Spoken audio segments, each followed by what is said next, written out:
Good morning. I'm Eric Reiser. For the first time since 2010, two different goalies have authored back-to-back shutouts for the Blue Jackets. Jet Greaves had 21 saves last night as the CBJ blanked the Blackhawks 4-0. It's the seventh straight win for the Blue Jackets, who are 10-1 with Rick Bowness on the bench. Columbus is 2 points out of a playoff spot as they hit the Olympic break. Jackets will return to action in Boston on February 26th. The Milan-Cortina games are underway this morning with mixed doubles in curling. The opening ceremony is going to take place Friday afternoon. In the NBA last night, the Cavs beat the Clippers 124-91 in Los Angeles. James Harden did not play in that game. The deadline in the association's today at 3 o'clock. And in college hoops, Ohio State's at Maryland tonight at 8:30. You can hear that on the Fan with coverage at 7:30. Buckeyes will host number 2 Michigan on Sunday. This update is sponsored by Uber Eats. Uber Eats has a great deal waiting for you at El Vaquero. From now until March 31st, buy one quesadilla deal, get one free on the app. Terms apply. Your morning just got more interesting. Distilled and barrel-picked for your listening pleasure. Bo Bishop, a local sports media legend. What William T. Sherman was to the Union Army, he is to Northern College football. A husband, a father, and middling youth sports coach. He's friends with Central Ohio sporting royalty. Talking to Ohio State Athletic Director Ross Bjorken. Coach Day walking on with us right now. Good to see you, buddy. Good buddy, Austin Ward. My good buddy, Tim May, the Tim May Show. The great Doug Lavery's joining us. Hi, everybody. Dom Barry here. Oh, Reese came in and he handed me papers. Yeah, and then it's a rundown. And then he said, "You see that button? That's the only button you need to worry about. Don't touch. There's 8,000 buttons in front of me." Oh, I didn't know what he was talking about. The one that says on. We blew the budget on this imaging, and only 2 guys answered our ad on Craigslist. Ryan Baker and Eric Reiser. Act accordingly. You're now listening to Bishop and Friends. Bishop and Friends is sponsored by Diamond Seller, your true jeweler for over 75 years. So in case you missed it from earlier this week, a rhino in Milwaukee, a fish near Buckeye Lake, and a woodchuck in Northeast Ohio all said early spring. It was only one moronic marmot, that joke Punxsutawney Phil, said more winter. Just in case you were like me this morning and you walked out of your house and said, "I'm tired of this, Grandpa." Happy Thursday, everybody. Eric Reiser, Ryan Baker, Isaiah rolling along with you until noon today. Bo's still day to day. Feels like he's getting better every day, but he's still kind of dealing with whatever's going around. Good morning, Baker. How are you feeling? We're doing great. I feel fine. That's good. I'm glad. We had the, what was that, around early December? We had the, where I felt fine, but we lost the voice there for about a week. But other than that, knock on wood, we have been smooth sailing this winter. So it's cold out. You're probably going to hear maybe in 10 minutes, 10 weather impact forecast that has snow coming up tomorrow. So we'll think spring things. I guess not really, because the first thing we want to do is talk about a team that's red hot. Probably the hottest team in all of sport. Oh, baby. Your Columbus Blue Jackets in front of a packed crowd at Nationwide Arena last night. They shut out the Chicago Blackhawks 4-0. Baker, you were in attendance for that. And I remember talking a couple weeks ago how important I thought it was after you make the change and hire Rick Bowness as your head coach and you go on a little bit of a tear, that if you're able to get games before the Olympic break in front of your home crowd, you're going to have such a buzz for this team on the return that's going to make it very, very, I think it's going to pay dividends when you come back. I think it's the 28th of February when they've got a game against the New York Islanders at Nationwide Arena. So it's the 26th. They come back, they play Boston, though. So and they're also at New York. They're at New York for that game? Their next home game is March 3rd. So when you do come back for that game, you're going to be doing so in front of a raucous crowd that's got hope for a playoff push.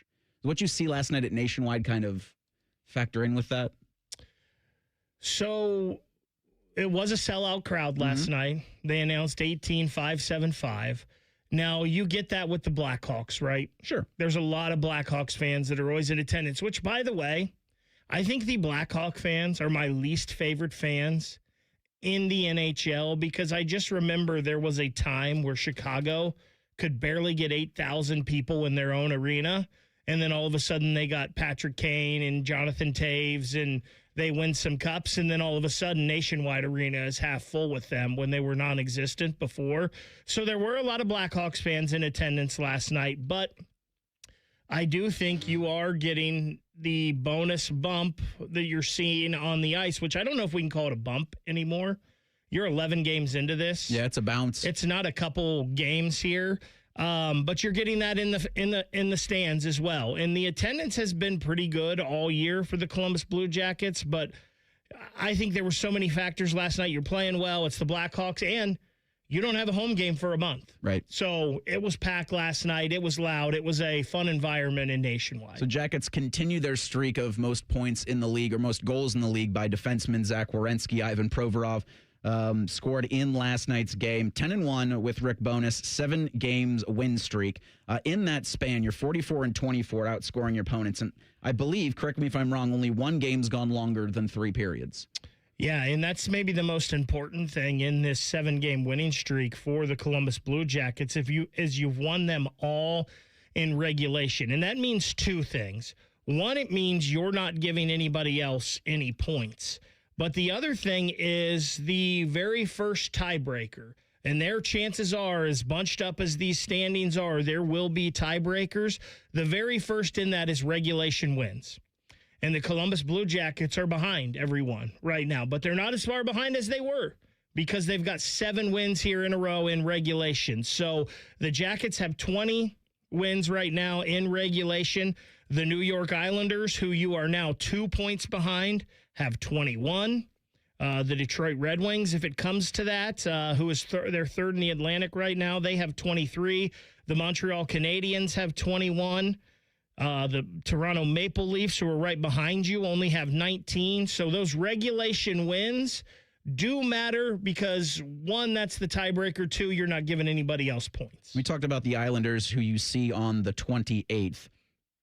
Jackets are only 2 points behind them for that 3rd playoff spot in the Metropolitan Division. So with that, not taking games longer than 3 periods, you're able to collect points, not give other teams points.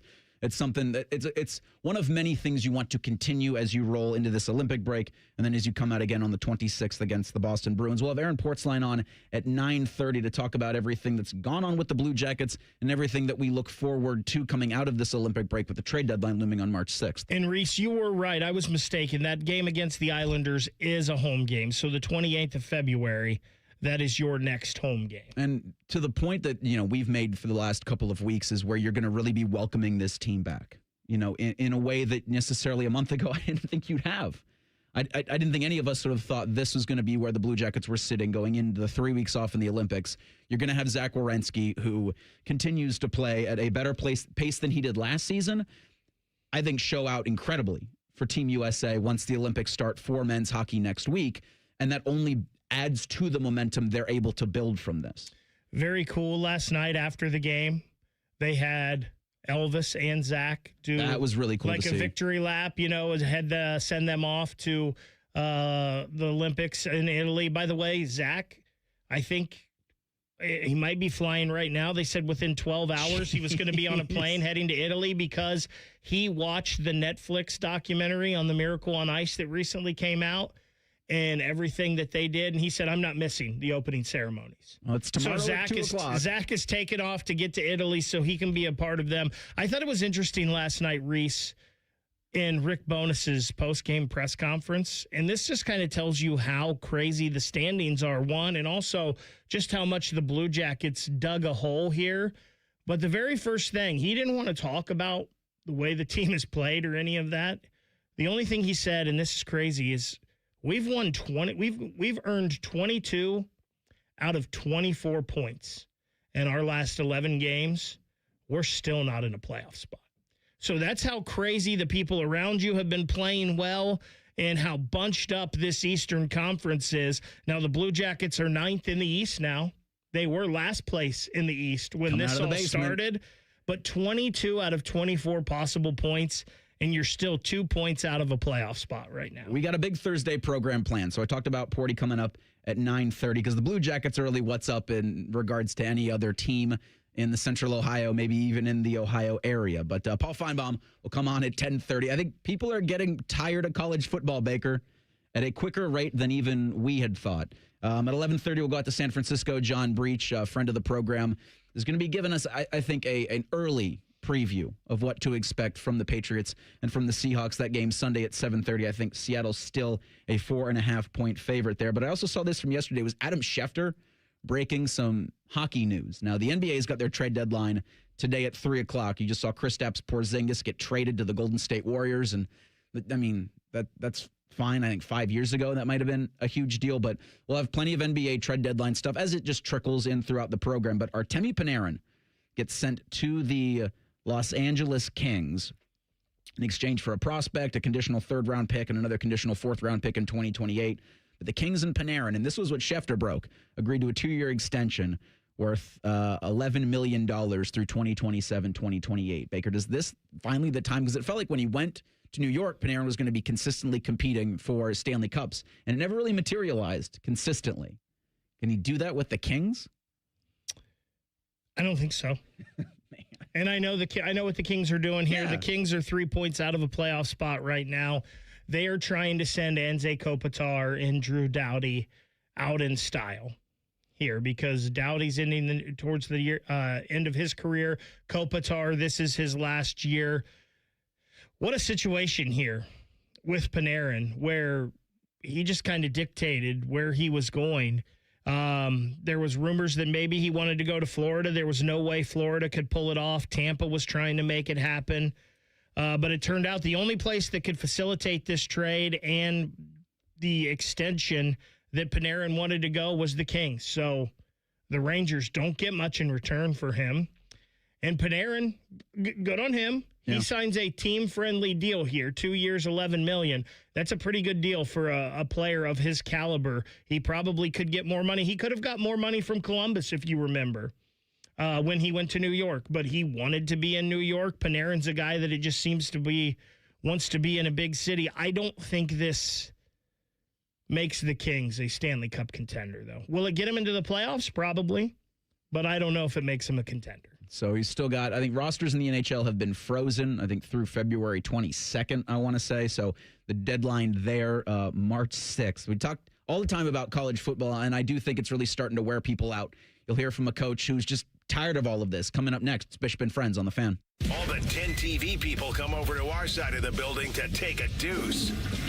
That should tell you something about how we operate.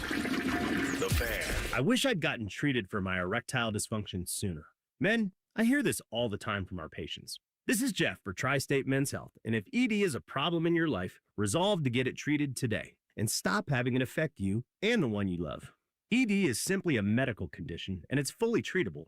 And at Tri-State Men's Health, we have treatments that are effective in well over 90% of cases, which means if you're like most guys, your ED will be a thing of the past. In fact, you could be having great sex within a day or two of your first appointment, and you'll likely find you're performing like you haven't in a long time. It's the new year. Resolve to get your ED treated and change your life. Call us at Tri-State Men's Health. Your initial visit is only $99 and includes blood work, a medical consult, and if medically advised, a test dose. And if that test dose doesn't work in the office, your visit is free. Call 800-900-9654 or go to tristatemenshealth.com. That's tristatemenshealth.com. We have 2 convenient locations in the area to serve you in Hilliard and Westerville. Hey, it's Anthony. So I was recently asked how I've been doing in my personally fit arch supports from the Good Feet store. And I paused and I said, you know what?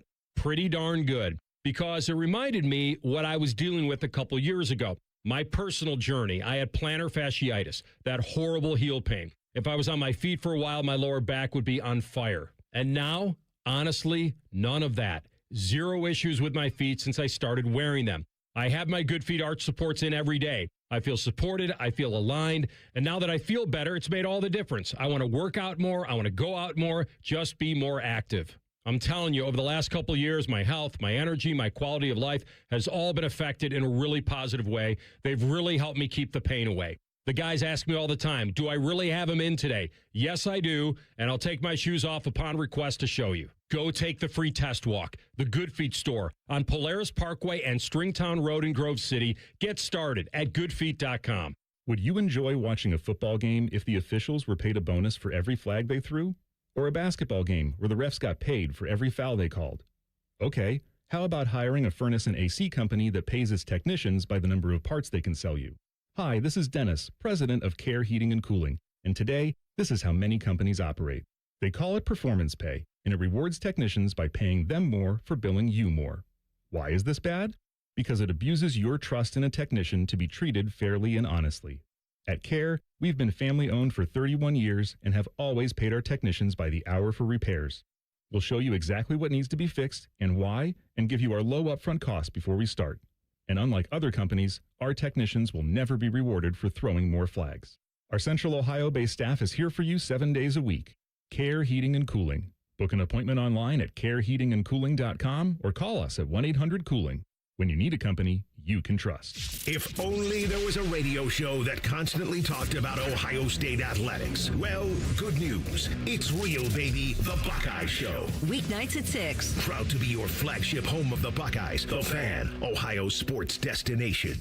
And now, Public Education Matters with Ohio Education Association President Jeff Wensing. School secretaries, custodians, nurses, paraeducators. These are just a few of the education support professionals who help schools in Ohio run smoothly every day. We are so grateful for these educators who ensure our students have a safe ride to school, healthy meals, and so much more. Please join me in saying thank you. Public Education Matters, brought to you by the Ohio Education Association. February is Children's Dental Health Month, so make sure you make an appointment for your child to visit an Ohio Dental Association member dentist. ODA member dentists are located throughout the state and are dedicated to providing the highest quality dental care, are bound by the highest ethical standards, and have access to superior ongoing education and training. On your next visit, ask if your child's dentist is a member of the Ohio Dental Association and American Dental Association, so you know you're being treated by the best. To find an ODA dentist in your area, visit oda.org. Fan weather. From the Logan AC and Heat Services Weather Center. Mostly cloudy skies for us today and chilly. Temperatures will be getting into the low 20s and our feels like could be into the negatives. As we go into tonight, expect skies to be mostly cloudy with temperatures in the teens. Friday, snow develops as we go into the morning, becoming a little bit heavier as we go toward the lunch hour. We could see 1 to 2 inches possible. Daytime highs will be in the mid to upper 30s. For the Fan, I'm meteorologist Meredith Garfalo with the 10 Weather Impact Forecast. The Big Nine was a sad, incomplete place. Enter Ohio State. The rest is history. The Buckeye Show. Weeknights at 6. The Fan. If you say something with enough confidence, it must be true. You're listening to Bishop and Friends. So you probably heard that in the weather report. Snow in the forecast. Just properly prepare yourselves, especially those who have yet to fully shovel your sidewalks and clear the snow from last storm off your car. Please make time to do that. There were people leaving the parking garage last night at Nationwide. Yep. With still 6 inches of snow on their car. And by now, let's move that. That snow is not fluffy. It's hard. It's kind of crunchy. Like, not only will that blow off and impair my vision, it could also do damage to the car, possibly, or, gosh forbid, it was a little more icy and crack a windshield. Like, you have no excuse. Yeah, a big enough chunk of ice you're calling Safe Light. I saw on Facebook the other day a girl, it had come through the front of her windshield and broke her nose. There's no way. I swear by it that it had come through, the ice was sitting on top of a truck, and it had solidified so hard that it came through the windshield. Jail for those people. Yes. Automatic revocation of your license, impounding of your car, and then prison. Isaiah, I promise if that happened to me, I'm fighting someone. 100%. I'm fighting them. Once I start to be able to see again, once I get the tears out of my eyes after my nose is broken, I'm looking for who did that. Fighting. It does feel like Trinidad Chambliss, Ole Miss's quarterback, is going to be doing a legal fight. Jeez. You're going to add him to the list of quarterbacks that are taking the NCAA to court. And then NCAA rejected his appeal of an eligibility waiver denial, and his lawsuit against the NCAA for a 6th year of eligibility is set for hearing next week. So there's 3 quarterbacks in the SEC, Diego Pavia, Joey Aguilar, and now Trinidad Chambliss are going to be taking the NCAA to court over eligibility issues. And the more I talk about this, I feel like it's like the transfer portal, Baker, where I feel that our listeners are just tired of hearing about it. Now, fortunately, it's not a world that Ohio State's got to live in, because I think they've made proper quarterback they've made proper quarterback portal persons, and then they've done a great job recruiting. I think they've been able to live in that kind of world. Ole Miss doesn't. Ole Miss hasn't. Tennessee doesn't. Tennessee hasn't. A school like Vanderbilt's just never going to be able to recruit a quarterback to develop, especially in this portal era, that he stays around long enough. It's going to be the guy from JUCO or the guy from one school or for another school that it's not worked out at one place. It's not worked out at a second place, but he's played enough. He could make it work at Vanderbilt. I mean, we say that, but what would Ohio State have done if Will Howard wanted to come back for another year? Had a conversation with him about this Julian Sains team. Would they have, though? I think this is a guy that just won a national championship for you. But I think the writing was so much on the wall when they had Will Howard in the room, along with a bunch of other guys, and once Julian Sain became available, they brought Julian Sain in. It was a 5-person quarterback room. I think you act like it's easier than it was going to be, quite frankly. If Will Howard would have wanted to play, easier, certainly. If Will wanted to stay and wanted to fight this, I think Ohio State would have been for it, and they would have welcomed him back. Now, you would have probably lost a Julian Sain, right? Maybe. He probably would have hit the transfer portal if that was the case. But I just think this is so interesting because as long as I've known in my life, you go to college to move on to your next job, right? You go to college to go get into the real world and have a big boy job.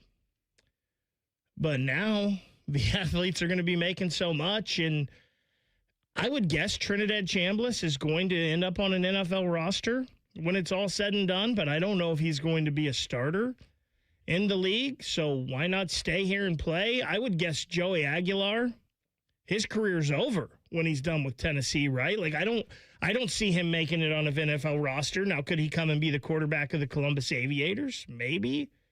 So he's trying to get as much out of his football career as he can, so there's part of me that understands that.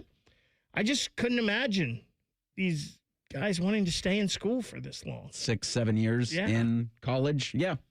Wouldn't be something I'd be interested in, but if somebody was paying me $4 or $5 million, I think then, yeah, you're having a different conversation. But I do think it's a different world than what Ohio State's got to live in because of Ohio State and what they've been able to do in getting portal persons and also recruiting at the high school level. The man who's really responsible for all of this is Mark Pantoni.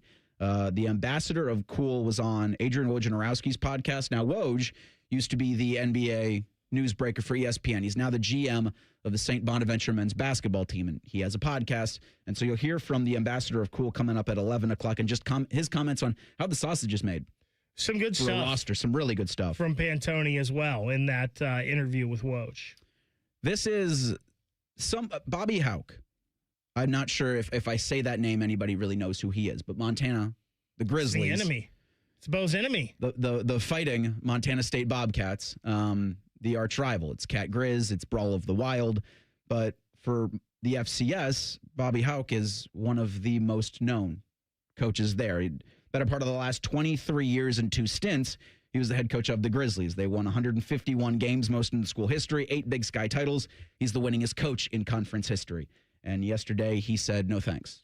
I'm tired of this, Grandpa. He actually told Montana's athletic director on Tuesday night that he was thinking about retiring and that he had made his decision, and they had a press conference yesterday morning during this show. And here was probably the most eye-opening comment from that press conference. Well, clicking the button isn't going, it's but not it was working. In the same vein. I'm tired of this. Quote, I don't know that I ever want to be a head coach again.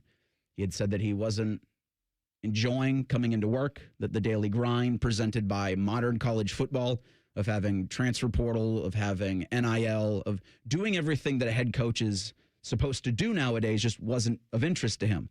And then so, like I had just said, he was asked about coaching in the future. He's like, I don't want to be a head coach again.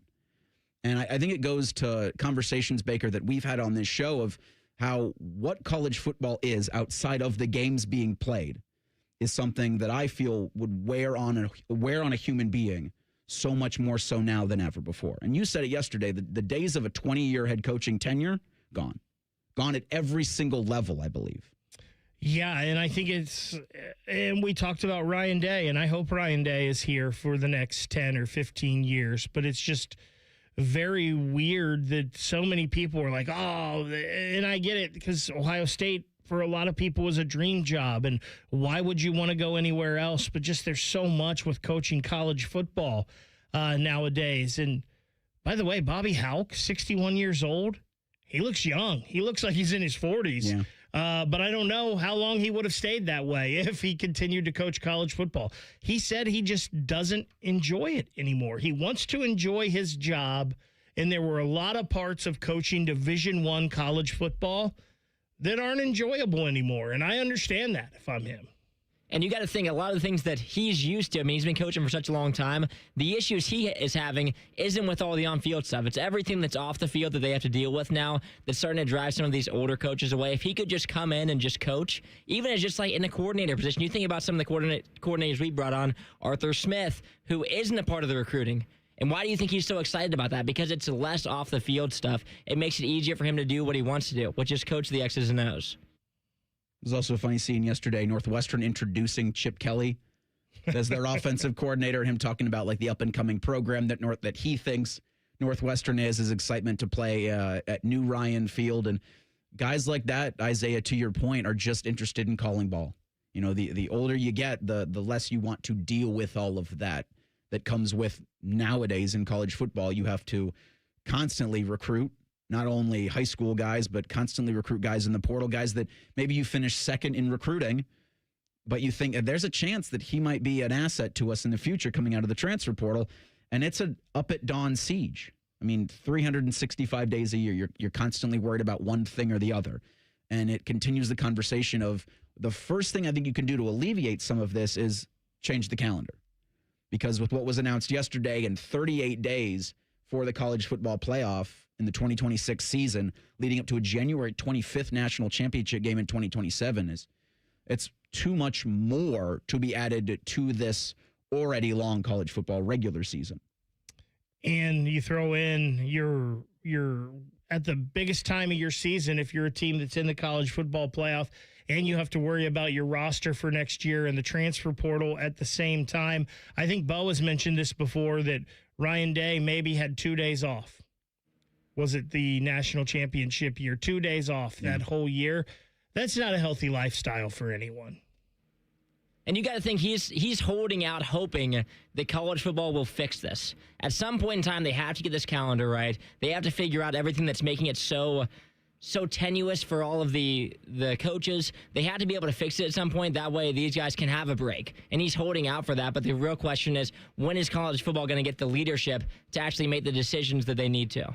Yeah, it's a good question. One of several we'll try to ask Paul Finebaum coming up here at 10:30. But the Blue Jackets are the hottest team in the NHL. We'll talk to Aaron Portzline coming up in 2 minutes. Bishop and Friends on the Fan. Hey, what's up? It's T-Bone. Let me ask you a question. Has the insulation in your windows failed? How would you know? Well, one way to tell is if you're running the heat this winter way more often than you normally do. That could be a sign that insulation has failed and you need new windows. Talk to the pros at Window Nation to find out what they can do to help. In fact, they've got a great deal going now. You can get new windows with big savings during Window Nation's Buy 4 Windows, Get 4 free sale. Plus, you could get them with 0 down, 0 monthly payments, and 0 interest for 2 years. And as an added benefit, you get an extra 10% off for Valentine's Day. Window Nation's windows use top quality materials and seals along with insulated frames. They're so incredibly energy efficient, you actually save money on your utility bills. And they're backed with a lifetime warranty, so you won't have to live with broken windows again. Take advantage of Window Nation's Buy 4 Windows, Get 4 free sale and get an extra 10% off for Valentine's Day. You already know. Go to windownation.com now for a free consultation. That's windownation.com. I'm John Morgan of Morgan & Morgan. If you've been injured in a car accident, call America's largest injury law firm. For over 35 years, my mission has been to deliver more for our clients, to deliver more for you. If you or anyone in your family has been injured in a car accident, call us now, as the time to file a claim may be limited. Last year, more clients hired Morgan & Morgan than ever before, protecting America, fighting for you. Morgan & Morgan. Injured? Dial pound law. Morgan & Morgan, Ohio office located at 600 Vine Street, Cincinnati. Prior results do not guarantee a similar outcome. Do you suffer from leg pain, leg swelling, varicose veins, or leg ulcers? Dr. Barry Zeta and Dr. Joseph Senta at Ohio Vein and Vascular Polaris are pioneers in the vein and vascular field. Dr. Zeta and Dr. Senta can perform minimally invasive procedures that will get you back on track to a pain-free life. Stop living with leg pain and start the process to healthy living with a free healthy leg screening. Go to loveyourveins.com or call 614-426-VEIN. That's 614-426-VEIN or loveyourveins.com. Bishop and Friends is sponsored by Diamond Seller, your true jeweler for almost 80 years. The Fan, Ohio's sports destination. What's up? What's up, man? What's up with you? All right, here's what's up on a Thursday. Your Columbus Blue Jackets. 10 of their last 11, 10-1. with Rick Bowness behind the bench since January 13th on a 7-game win streak. And don't look now, 2 points out of a playoff spot where a month ago we thought that would be nice maybe next year. But going out now to the Bryant Heating and Cooling Systems fan guest hotline, we bring on great friend of the program, Aaron Portzline, who covers the Blue Jackets for The Athletic. And Porty, in this run under Rick Bowness, what for you has been the biggest change, or I guess the biggest difference you've seen from this team? Yeah, good morning, guys. Good to be with you. To me, it's the pressure, the aggression, the energy, front of the skates instead of the back of the skates. I think that's been a big thing, not just in the third period, but just in the way that they play. They're up on the puck. They're defending. They're defending aggressively. They're doing the defending rather than sitting back and letting the game come to them. I think Rick Bowness is an X's and O's guy that they desperately needed. But I think more than anything, it's an attitude shift of, going to win rather than hoping to win. And I think you feel that from the net out. I think life's been made a lot easier for the goaltenders, taking nothing away from them. They've both been great, Jet Greaves and Elvis Merzlikins. But I think the play in front of them it looks a lot different. It's not a constant barrage of shots. The shots are down.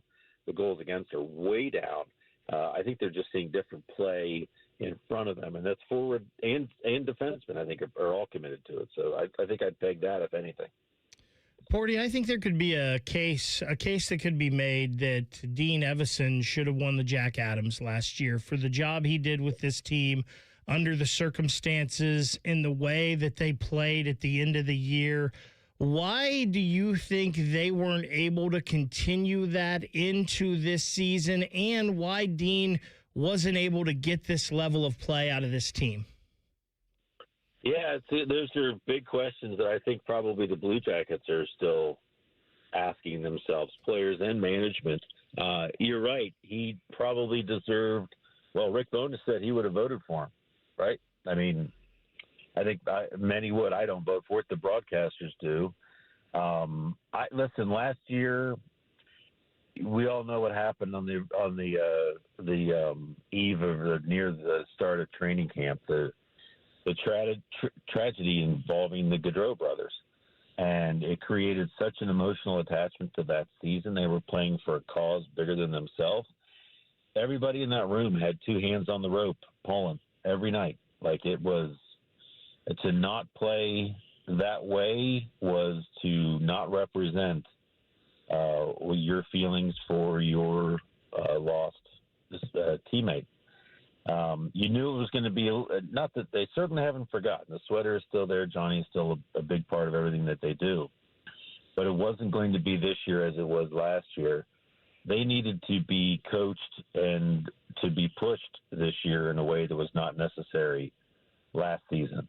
And I think there was difficulty. I don't think people had a sense of, I'm speaking of Evison and his staff, how to get out of this. What needs to change? They're talking about bad breaks, right? Bad luck and all of this stuff. Well, that doesn't wash over, 40 plus games. And I think Bowness has been exactly what they needed. He's not even a name I would have considered, Rick Bowness, because he was retired. I mean, it's been a year and a half. Not a guy on your list, but what a stroke of genius by Don Waddell to pick this guy at this time. And now we're looking at a case where, frankly, I don't think they're not going to go 11-1 every 12-game segment. But if Bowness continues to push them and get these results out of these guys, I don't think it's out of the question that he'll get votes for the Jack Adams at the end of the season. It's been a marvelous job. Yeah, I heard Don Waddell talking over the last couple of weeks of how this was such a results-based decision in making the move to Rick Bowness. And, I remember Elvis Merzlikins talking with Jody Shelley after one game, and Jody had asked him, he gave him the list of things that have been different with Rick Bowness in the one or two games, and Elvis just said, new coach. With these two goalies and the way they've been playing, Porty, do you see this as the plan for the Blue Jackets going out after the trade deadline? They've got two goalies, and they're going to ride the hot hand every single night? Well, they absolutely have to have two. And I know some people have asked, like, why is Elvis playing so much? Statistically, Jet Greaves has been a dramatically better goaltender. But look what March is bringing: 17 games in 31 days. Like that's insane. That's the most games they've ever played in a month. That's more days with the game than days without, right? So, you absolutely, if Elvis weren't playing any better than he was playing before Bonus was hired, he still has to play in March, right? Significant games. So he's wise to, and listen, Elvis is a very, very emotional goalie. We all know this. He needs something beyond just the game and the results of the game.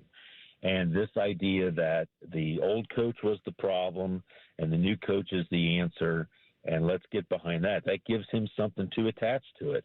And he's also been very, very honest about he's getting ready for the Olympics, the big stuff, guys, which is a very European perspective.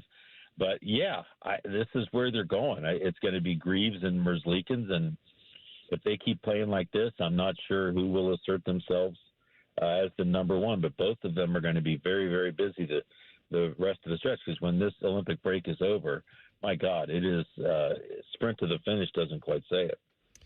On January 23rd, Porty, you tweeted, with his next goal, Zach Werenski will become just the 28th defenseman in NHL history to have 3 seasons of 20-plus goals.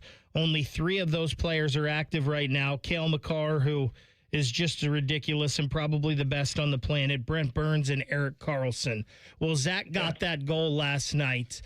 I know that people in the hockey circles really, really appreciate Zach Werenski and the job he does.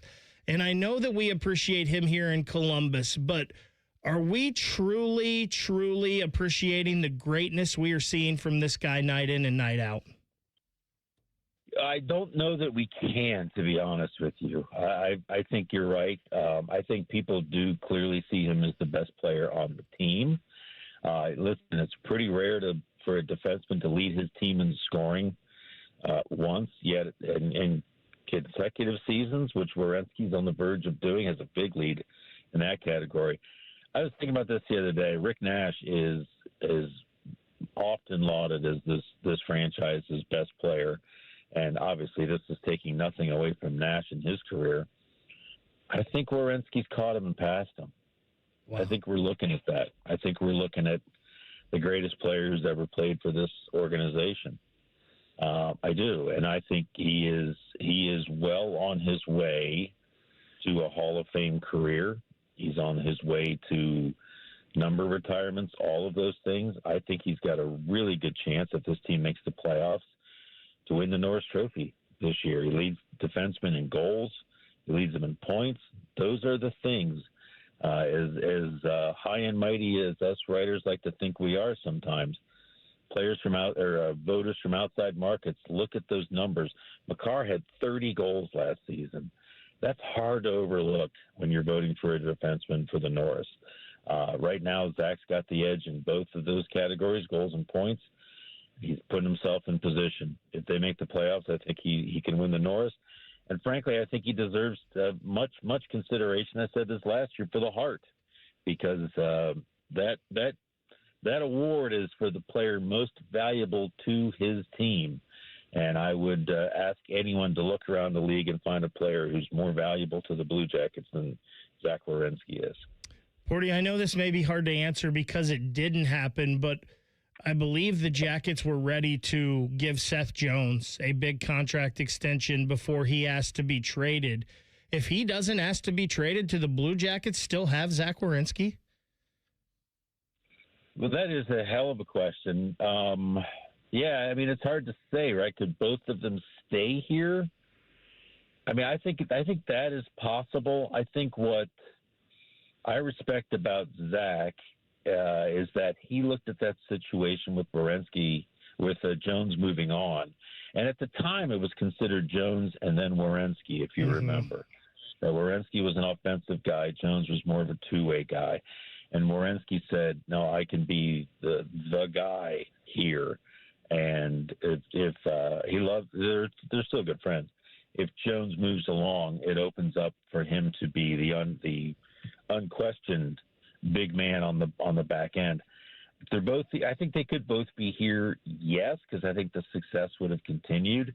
But I think Werenski's desire to be the big man on campus, if you will, is really part of what's elevated his career to this stratosphere. Top 5 for sure defenseman in the league.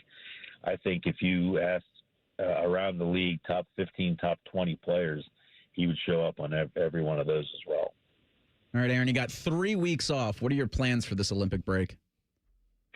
Well, 3 weeks without games. There's still a lot of stuff to write, stuff percolating. I am going to get away. Nice. I have somehow been married for 31 years. That does require time in the Caribbean in the wintertime. So that will take place. But listen, they get back to practice on the 18th. And then I think that it's going to be really interesting to see what Bowness can do with several days of hard practice.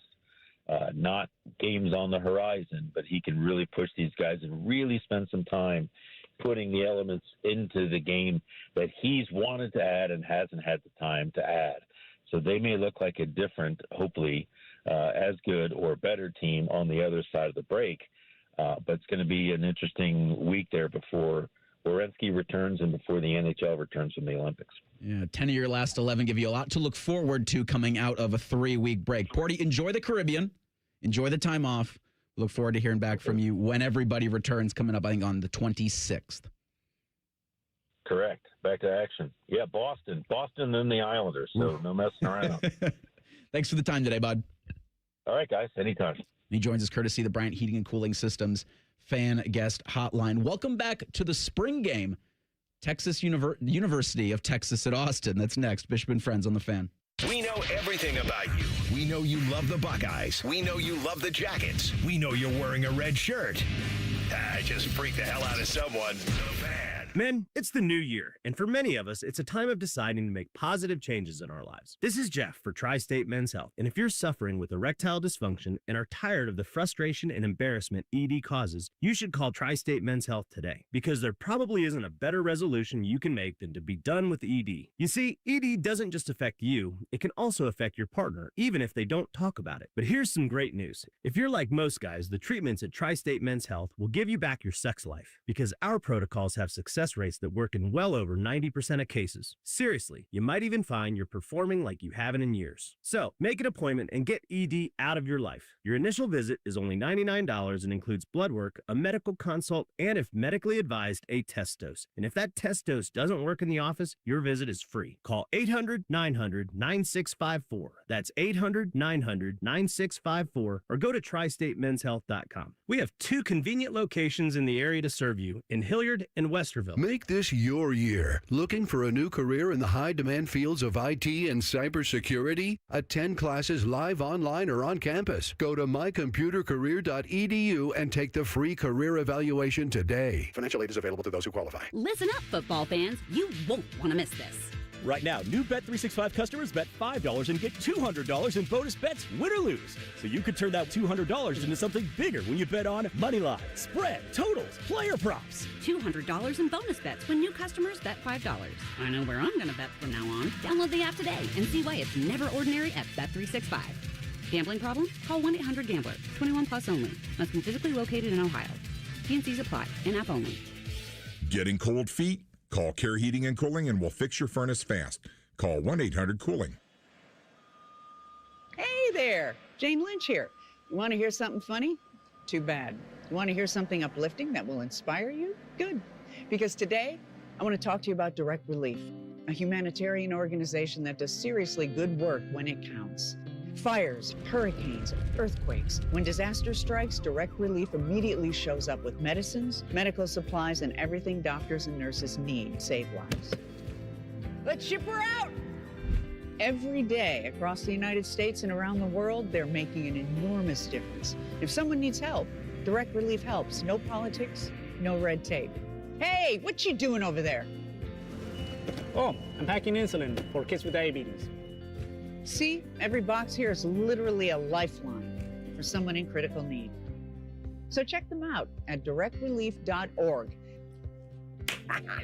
You might just bring a smile to someone's face. In the old old days when people lived to be 40, you only had one option for listening to your favorite show. But now, ooh, baby, radio, podcast, the Fan app, and YouTube, just to name a few, live or on demand. You have no excuses. The Fan. I'm Leslie from Pella Columbus. And I'm Wilson from that other window place. Do-do-do-do-do. Oh, okay. We've got a little song today, eh? Yeah, spent quite a while working on that one. Thought I'd sell more windows if I had a catchy window jingle. I like it. You know, jingles aren't really our thing at Pella. We just stick to the highest levels of quality and design thing. Oh. Wish we would have thought of that. Doot.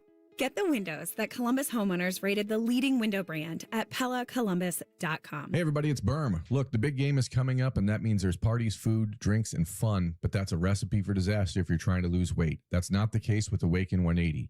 Eat, drink, and enjoy the day knowing you have a strategy to keep the weight off. Awaken180weightloss.com. It's almost Football Friday. All play and no work. Sponsored by Tansky Sawmill Toyota. Your home for football, the Fan. The best hair on the air. You are listening to Bishop and Friends. Yes, you are. Reiser, Baker, Isaiah, rolling with you until noon. Thanks to Aaron Portsline in the last segment. Talking about the Red Hot Blue Jackets winners in 10 of their last 11 on a 7-game win streak. They'll be off for the Olympic break for the next 3 weeks. Elvis and Zach Werenski are going to go represent Latvia and Team USA, respectively. I think the hockey starts next Thursday for the men. You've got mixed curling doubles going on right now as the Milan Cortina games are underway. Technically, the opening ceremonies tomorrow at 2 o'clock. So I fixed what was ailing me from a technical standpoint in terms of Bobby Hauck, the now former Montana Grizzlies head coach for the better part of the last 23 seasons. And when he had his retirement press conference yesterday, that came as a surprise to everybody because he's one of the winningest coaches in the FCS, certainly in the Big Sky Conference. What I really wanted everybody to hear was his main reasoning for stepping aside. Dealing with what college football has become is not always enjoyable as a head coach. And, I just haven't been enjoying it enough. I want to enjoy my career and my job. And a lot of the head coach stuff in current day Division I college football is not enjoyable. It's one thing, when we read it or we paraphrase what he says, but I think it's more powerful to hear it from the man himself. And I think, Baker, to the point that has been made over the past couple of weeks, this is just going to continue. I mean, you heard it from Nick Saban when he stepped away, where he just was not enjoying things. And now another one steps into the fold where they're just tired of all of it, of the way college football has been handled and the way college football and everything with the transfer portal. And there are no rules. At least there aren't any enforceable rules. And I'm sure these coaches, they still love the locker room. They love the players. And they still love the players. Games, I'm sure. And they love coaching ball. They just love getting out there in the game, coaching X's and O's, helping these guys get better. But sometimes there are things outside of that where that stuff might start to outweigh the enjoyment you have with the other things. Like Reese, we both love our job. We love what we do, and we love coming on here every day from 9 to noon and talking sports and saying stupid things and all of that. But sometimes there are things behind the scenes, just like any job. There's a lot of people that if they could just go do their job, they would love it. But there's always other things. When anything becomes a job and money becomes involved, there are some things somewhere that make it enjoyable. And that's when you have to outweigh the things that I love about this and the things that I enjoy. Are they still better than the stuff I have to do to get there? And when the stuff you have to do starts to outweigh the stuff you love to do, then you make a decision. And I'm sure it's hard for Bobby Hauck to walk away. Yeah. Because I'm sure he doesn't know anything else other than being a head football coach. And he's been at Montana for a long time doing it. And I'm sure that's a very, very hard decision. But you also have to decide what's best for you. And I think a lot of college football fans just want the games. Tell me when they're playing football. For Ohio State, spring game is on April 18th at Ohio Stadium, same day for the University of Texas at Austin. Now, if you remember last year, and some of you might not, a handful of schools did away with an actual spring game. I think it was reported that Ohio State wasn't going to do one, or they were going to do it in a different format or fashion. Like Nebraska did the Husker games. Oklahoma held their Crimson Combine that weren't actually games. It was just marketing and having your players available to sign autographs and take pictures for NIL monetization. Well, Texas is going back to an actual spring game. Same day as Ohio State's on April 18th. Texas AD Chris Del Conte spoke last night in a Texas Athletics town hall. Darrell K. Royal Stadium's getting a renovation. And this from Del Conte, that the press box at DKR is going to be shifted to the south end zone. The old press box area will be converted into 10 luxury suites at $10 million a pop, which probably feels like the right amount, especially considering the marquee matchups that Texas wants to have, because he added that they're going to continue to schedule tough non-conference games. Texas says they're not going to cancel any of the non-cons coming up, like Ohio State in the fall, Michigan in 2027, and then a home-and-home series with Notre Dame. He says, quote, "We are going to honor our word," which gives me great enthusiasm that other schools such as Ohio State with big non-conference matchups looming will continue to be on the schedule. I think you've got Alabama in 2027 and 28, and then Georgia on the back end of that many had thought, well, the way college scheduling is going, college football scheduling, they weren't going to play those games because those marquee matchups will be in the playoff.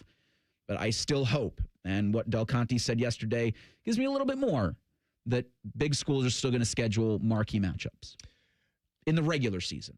Let me say, first of all, I'm glad for that. Good job out of you. But I wonder, had the SEC in the Big Ten and these teams say we're going to 9 conference game schedules plus a 10th game against the Power 4, I wonder if you would still be saying that. I wonder if it would be easy to say, well, Ohio State, see you later, because, well, we just don't have to do this. But now that the SEC has said we're going to have 9 conference games and you must play a 10th game against a Power 4, well, Ohio State's already on the schedule. Why are you going to kick them off to add an Iowa or a Purdue? And I wonder if in the future, if the Purdues or if the Dukes, or if those will be the Missouri, not Missouri, that's not fair, and that's a conference game anyway, a Kansas State maybe, if those are going to be the games Texas picks rather than an Ohio State, rather than a Michigan, rather than a Miami. I wonder, but good on them, right? Good Let's on him keep for these saying chains it. that are at least there. I hope Ohio State not only gets to play this game against Texas, I hope they get to play their games that are scheduled with Georgia. I hope they get to play their games that are scheduled with Alabama, because that's what college football is all about. And that's what we thought we were going to get when we got a college football playoff. And it seemed to go the other way on us quick. It's absolutely going the other way if you look at Indiana and what their schedule is going to be looking like.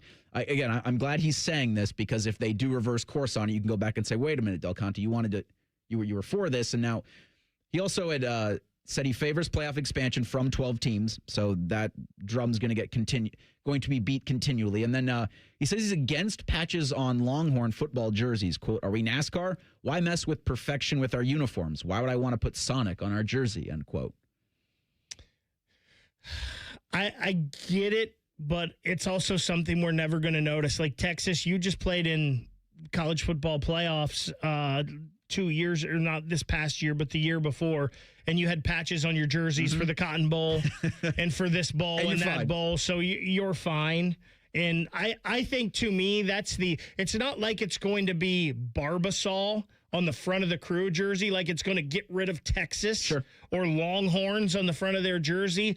It's just going to be a little patch. I think that's the easiest way for you to make money and nobody even notice. Del Conte also blasts the reasoning behind 7 or 8 years of eligibility in college, saying, quote, "It's straight bananas. You want my job? It's a mess," end quote. Also, nice to hear this from one of the guys who's got a lot of influence in the sport. Yeah, and they're going to we said it last year, right? When they're like, no spring game, you'll come back around, because there's a way to make NIL money out of it, like Ohio State is doing. They're going to be back. Sometimes we just overreact to things, and we change things too quick and whatnot. Again, I'm glad that Texas, that he's come out and said all this. I hope they stick to their word and it all stays like this moving forward.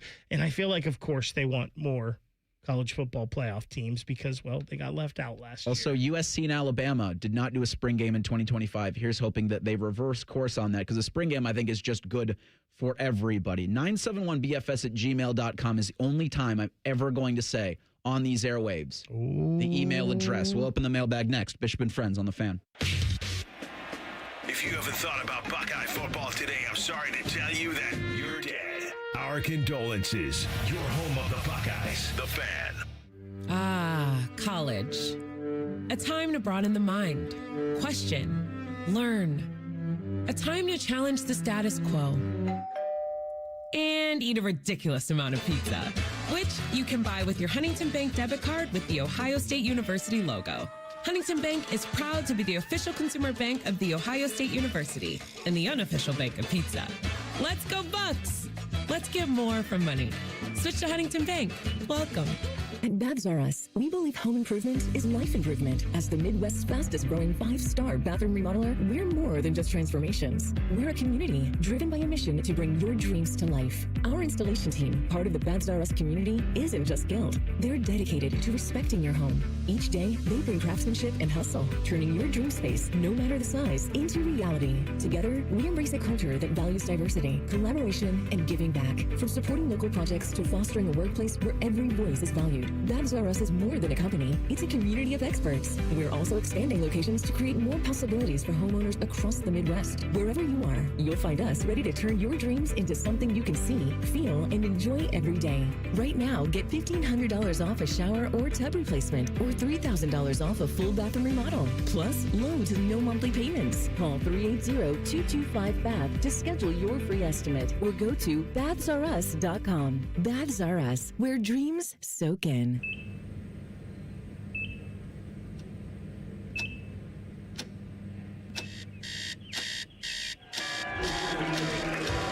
Got this. Breathe. You got this. You got this.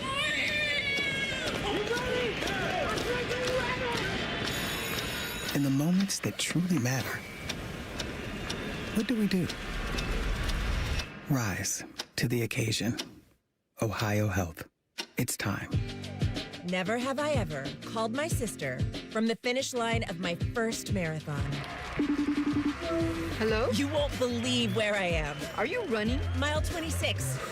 I'm gonna make it. Switch to T-Mobile's 55 Plus plan and get iPhone 16e with its advanced camera system on us. Plus, 2 lines for just $30 a line. Guys, I can't believe it. I knew you could do it, babe. That was amazing. Mom, how do you feel? I feel great. I can't feel my feet. Let's take a picture. And then you may carry me to the car. Share every stride, every mile, every memory on America's best network. Switch to T-Mobile's 55 Plus plan and get iPhone 16e on us and 2 lines for just $30 a line. With 24 monthly bill credits and 2 eligible port-ins on Essentials 55 Plus for well-qualified customers with AutoPay, plus taxes, fees, and $35 device connection charge. Credits end and balance due if you pay off early or cancel. Contact us. Finance agreement 128 gigabytes, $599.99 required. Best mobile network in the U.S. based on analysis by Ookla of Speed Test Intelligence data 1H 2025. Visit T-Mobile.com. Your mornings are jam-packed. So if you're going to add anything, make it your favorite bite from Tim Hortons. Buy any size beverage and add a daily baked donut for $1, a tasty bagel for $2, or a freshly cracked hot breakfast sandwich for just $3. It's the best way to add more to your morning. The 1-2-3 menu, only at your neighborhood Tim Hortons. At participating U.S. restaurants, must ask for offer in restaurant. Tax extra. Exclusions and terms apply at timhortons.com/offer-terms. If the big garage store guys turns your $50 minor repair into a $5,000 heartbreak, we are Deluxe Door Systems.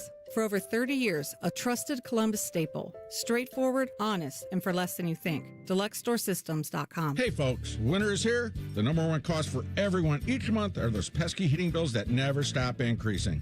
It is time to take action and do something about it. Call USA Insulation today and get your home insulated with our premium foam for only $99 a month. Interest-free. That's right, $99 a month. You can have a warm, cozy home that you and your family deserves. 529-2440. 529-2440 or USAinsulation.net. USA Insulation.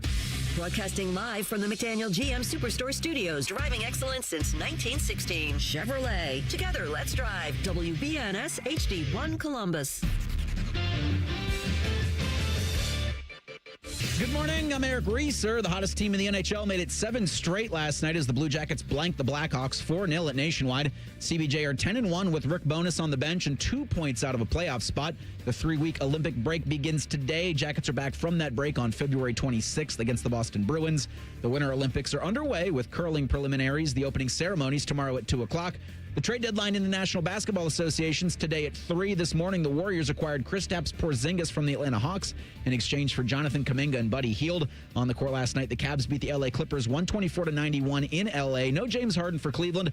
Cavs are in Sacramento on Saturday. And in college hoops, Ohio State's at Maryland tonight at 8:30. You can hear it on the Fan with coverage at 7:30. Buckeyes will host number 2 Michigan this coming Sunday. This update is sponsored by Eco Plumbers. Get $500 in free plumbing services when you buy a new water heater. Visit geteco.com and book today. After putting up with Dom Tiberi for a decade, the broadcast gods gave Bo these two. This is Bishop and Friends. Give you a peek behind the curtain. I read Maryland, and my brain said they're not in the NBA. Thus the pregnant pause in that last Sports Center update. Well, neither are the Buckeyes, that's for sure. I'm not sure that anybody that anybody cares really about the NBA trade deadline unless the Cavs land Giannis. And that's looking less and less likely. And it looked even less likely when they acquired James Harden. Because I said this yesterday. They went from a dismissal in the Eastern Conference semis to now a dismissal in the Eastern Conference semis. I will say... But they've saved some money in doing so. I will say, if you're a Cavs fan, you should be very, very thankful because outside of like the Celtics and the Lakers, like you've had so many amazing players suit up in your jerseys way past their prime. You had D-Wade, now James Harden, Shaq. Deron Williams, Shaq, obviously LeBron, Derrick Rose. Like there's so many to where it's always exciting being a Cavs fan, but you always get those guys about 6 years too late. I was not watching last night. I know you tried and fell asleep about 5 minutes in. How disappointing that James Harden didn't play last night. And I understand that's a quick turnaround, but it's against his former team. I mean, Harden's just kind of a go out there and wing it player anyway. I don't see him as a huge systems player. So why not just throw him in the lineup? At least get him, acclimated a little bit. Yeah, he might play. I don't know what it would matter if he played against the Sacramento Kings this coming Saturday. Again, trade deadline, 3 o'clock today. The NHL trade deadline, March 6th. Rosters are frozen. That didn't stop. They're frozen now. The Kings and the Rangers got in yesterday, sending Artemi Panarin out to Los Angeles. So we'll see if the Breadman can finally compete for what feels like he hasn't since leaving Columbus, been on a legitimate contending team or a team that had contending aspirations and then just kind of fell short of it all. But the Jackets will be back against the Boston Bruins on February 26th. Just one more thing from Texas Athletic Director Chris Del Conte. So they're doing renovations to their stadium, and he said yesterday they're eventually going to go to natural grass. Del Conte adds, as soon as head coach Steve Sarkisian approves of it, since his team can rarely practice on it, but he thinks that the Longhorns will soon be playing home games on natural grass. Which I would look to Ross and say, how about over at the water table? Or is it above the water table or too low from the water table? What was the excuse that Gene always gave as to why you couldn't have natural grass at the shoe? It was too close to the water table. I don't know above or below.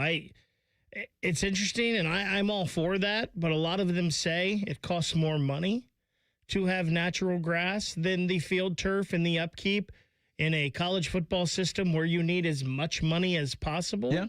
It doesn't maybe the smartest decision. I gave out the email. I won't do it again. Let's open the bag. Our comment box is always open. Any feedback is mostly appreciated. The mail never stops. It just keeps coming and coming and coming. There's never a let-up. It's relentless. Every day it piles up more and more and more, and you got to get it up. And the more you get out, the more it keeps coming in. Again. Bishop and Friends present emails. All right, this one comes to us from loyal listener Sean. Hey guys, I wanted to share one of my travel nightmare stories after listening to Reiser's latest travel troubles. It says, my wife and I are flying home to Cleveland on a direct from Boston. Should have been simple. In the airport at our gate, I get the notification that the flight is canceled 1 hour before takeoff. Airline could get us on a flight the next day, but that would be Monday and meant missing work. So I thought of Bo's story and immediately booked a rental car for the upcoming 10.5-hour trek home.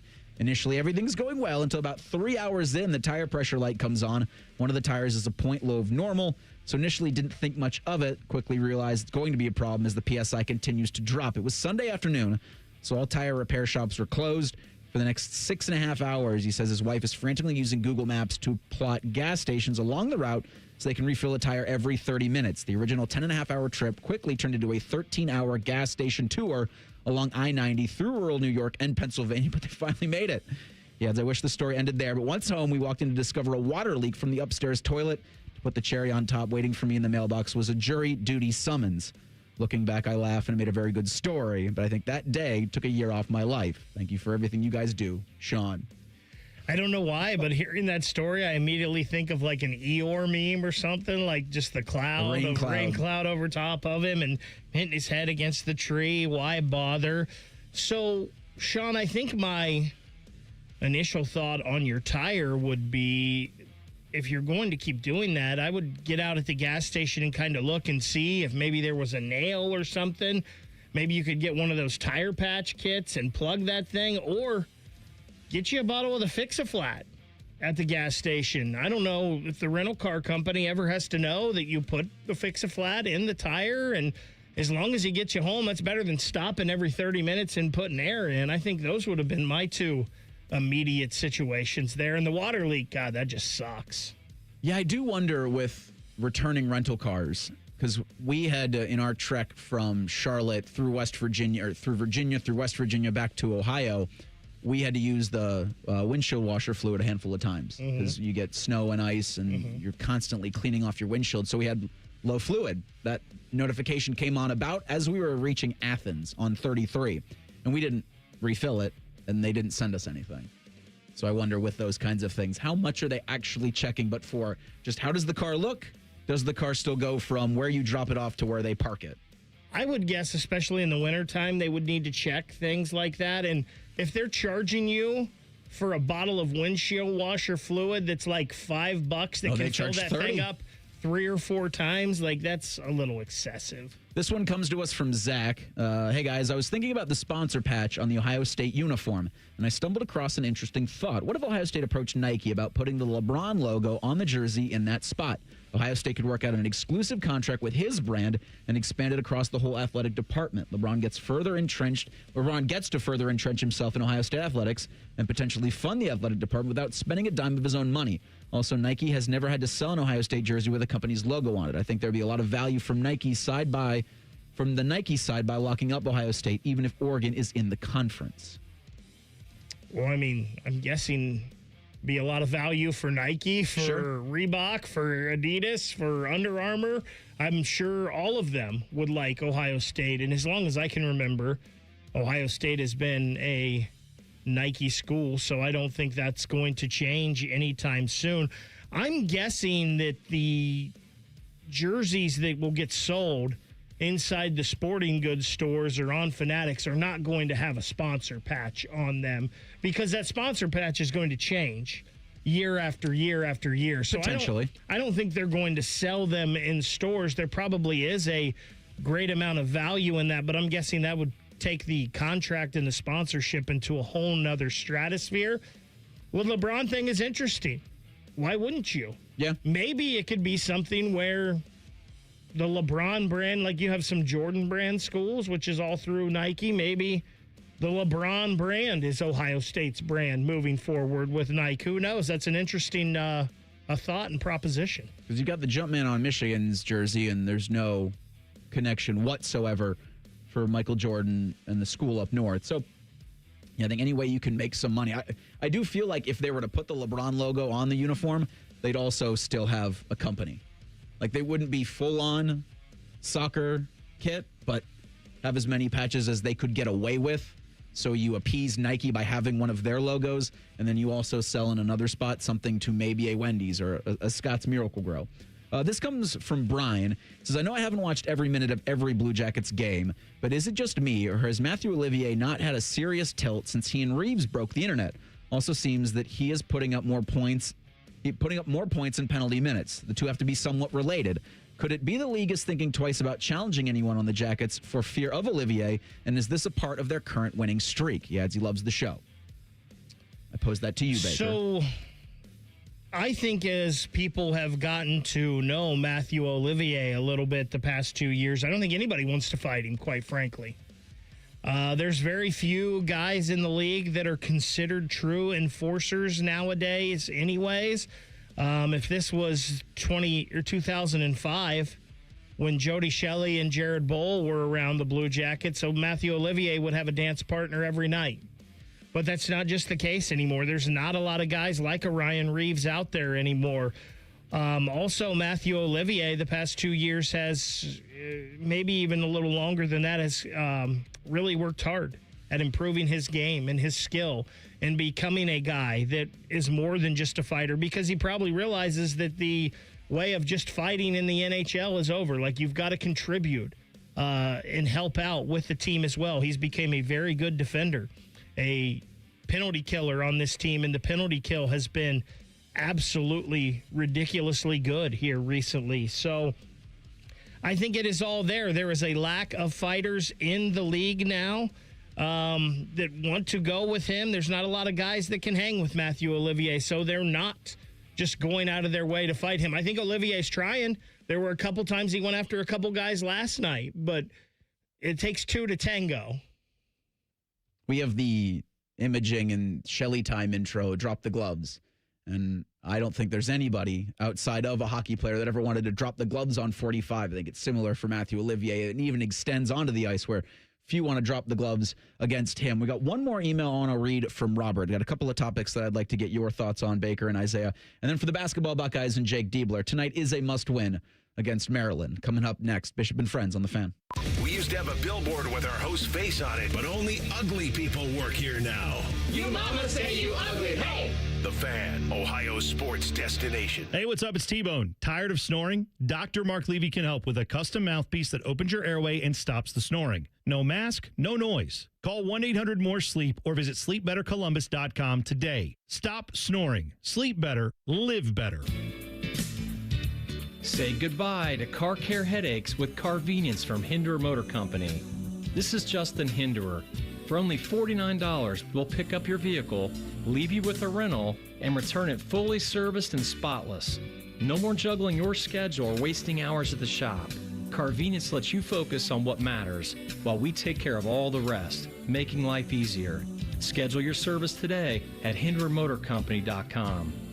Call the folks at Buckeye, night or day. My furnace stopped working. Your competition said it's fried. When I saw their cost to replace it, I could have just died. We can give a second opinion, give you options and advice. We'll strive to earn your trust and make you a client for life. Get a free second opinion. Replace or repair. Call 614-683-9911. Call the folks at Buckeye, night or day. Hey, it's Anthony. So I was recently asked how I've been doing in my personally fit arch supports from the Good Feet store. And I paused and I said, you know what?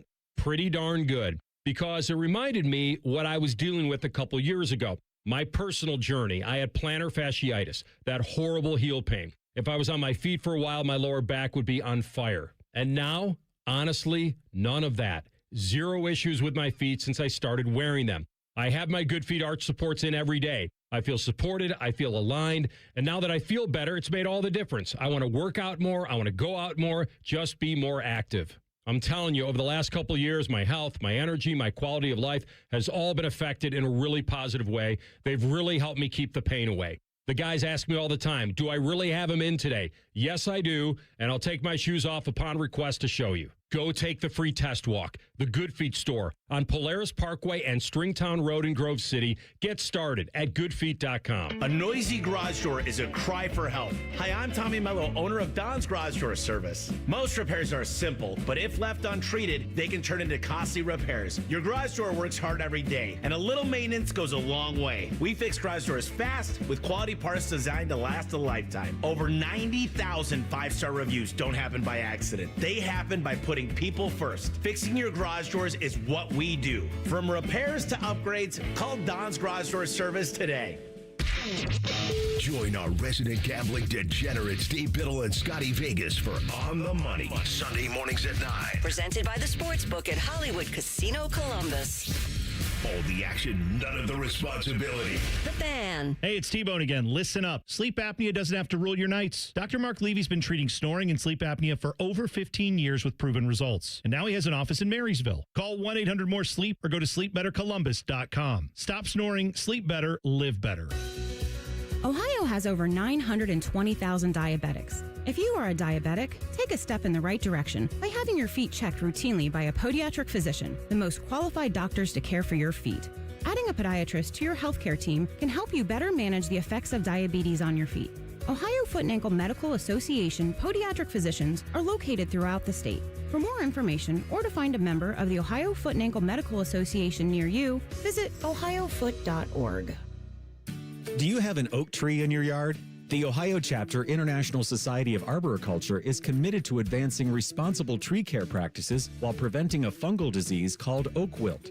They remind those who own and manage oak trees the best time to prune is November to early March. To find out more, there are over 1,000 qualified tree experts in Ohio.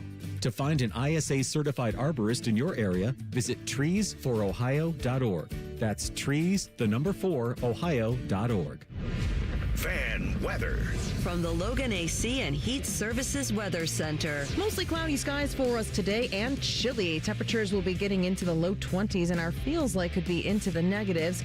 As we go into tonight, expect skies to be mostly cloudy with temperatures in the teens. Friday, snow develops as we go into the morning, becoming a little bit heavier as we go toward the lunch hour. We could see 1 to 2 inches possible. Daytime highs will be in the mid to upper 30s. For the Fan, I'm meteorologist Meredith Garfalo with the 10 Weather Impact Forecast. The two most mature people working at the radio station. And that's just because they wear pants. The pervert and the skivvies. Rockman and Ice. Weekdays at noon. The Fan. If you love a good pie analogy. Think of the cap as a pie. And once you take out one piece, there's less left for the next guy. Then this is the radio show for you. You're listening to Bishop and Friends. Yes, you are. Reiser and Baker with you on this Thursday edition of the program. We've got the email bag will open up here again in a sec. I just want to reference our YouTube chat real quick where Dan comes in and says, I don't know what the deal is, but the last 2 rentals I've had do not have jacks or spare tires. And I saw that after I saw a comment from Chris that says, I blame that emailer's father for not teaching him to change a tire. And most cars do come with spare tires, but I guess in Dan's experience, the last 2 have not come with.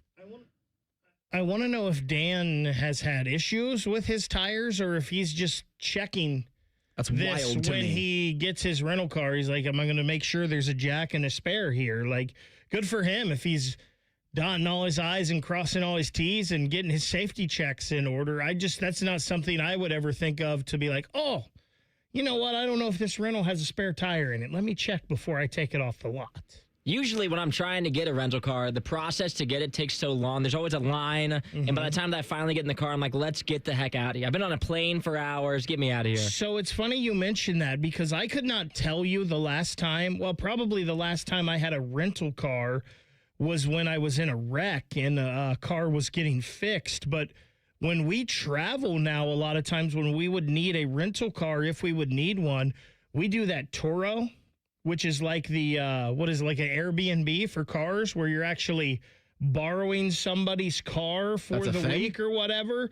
Yeah, and it's cheaper than a rental car. It's way faster. Like they drop it off and it's got a key box there and they tell you how to get into it and use the key and then you drop it back off wherever and they pick it up. It beats the rental car so much. It's way better. All right, we'll go back to the mailbag here with Robert. It says, friends, hello. I like your show and Joshua Perry as an addition. Yeah, side note to that. We are so lucky to have JP back on the Fan again. He makes all of the shows that he's on better. He's out in San Francisco, kissing babies, shaking hands today.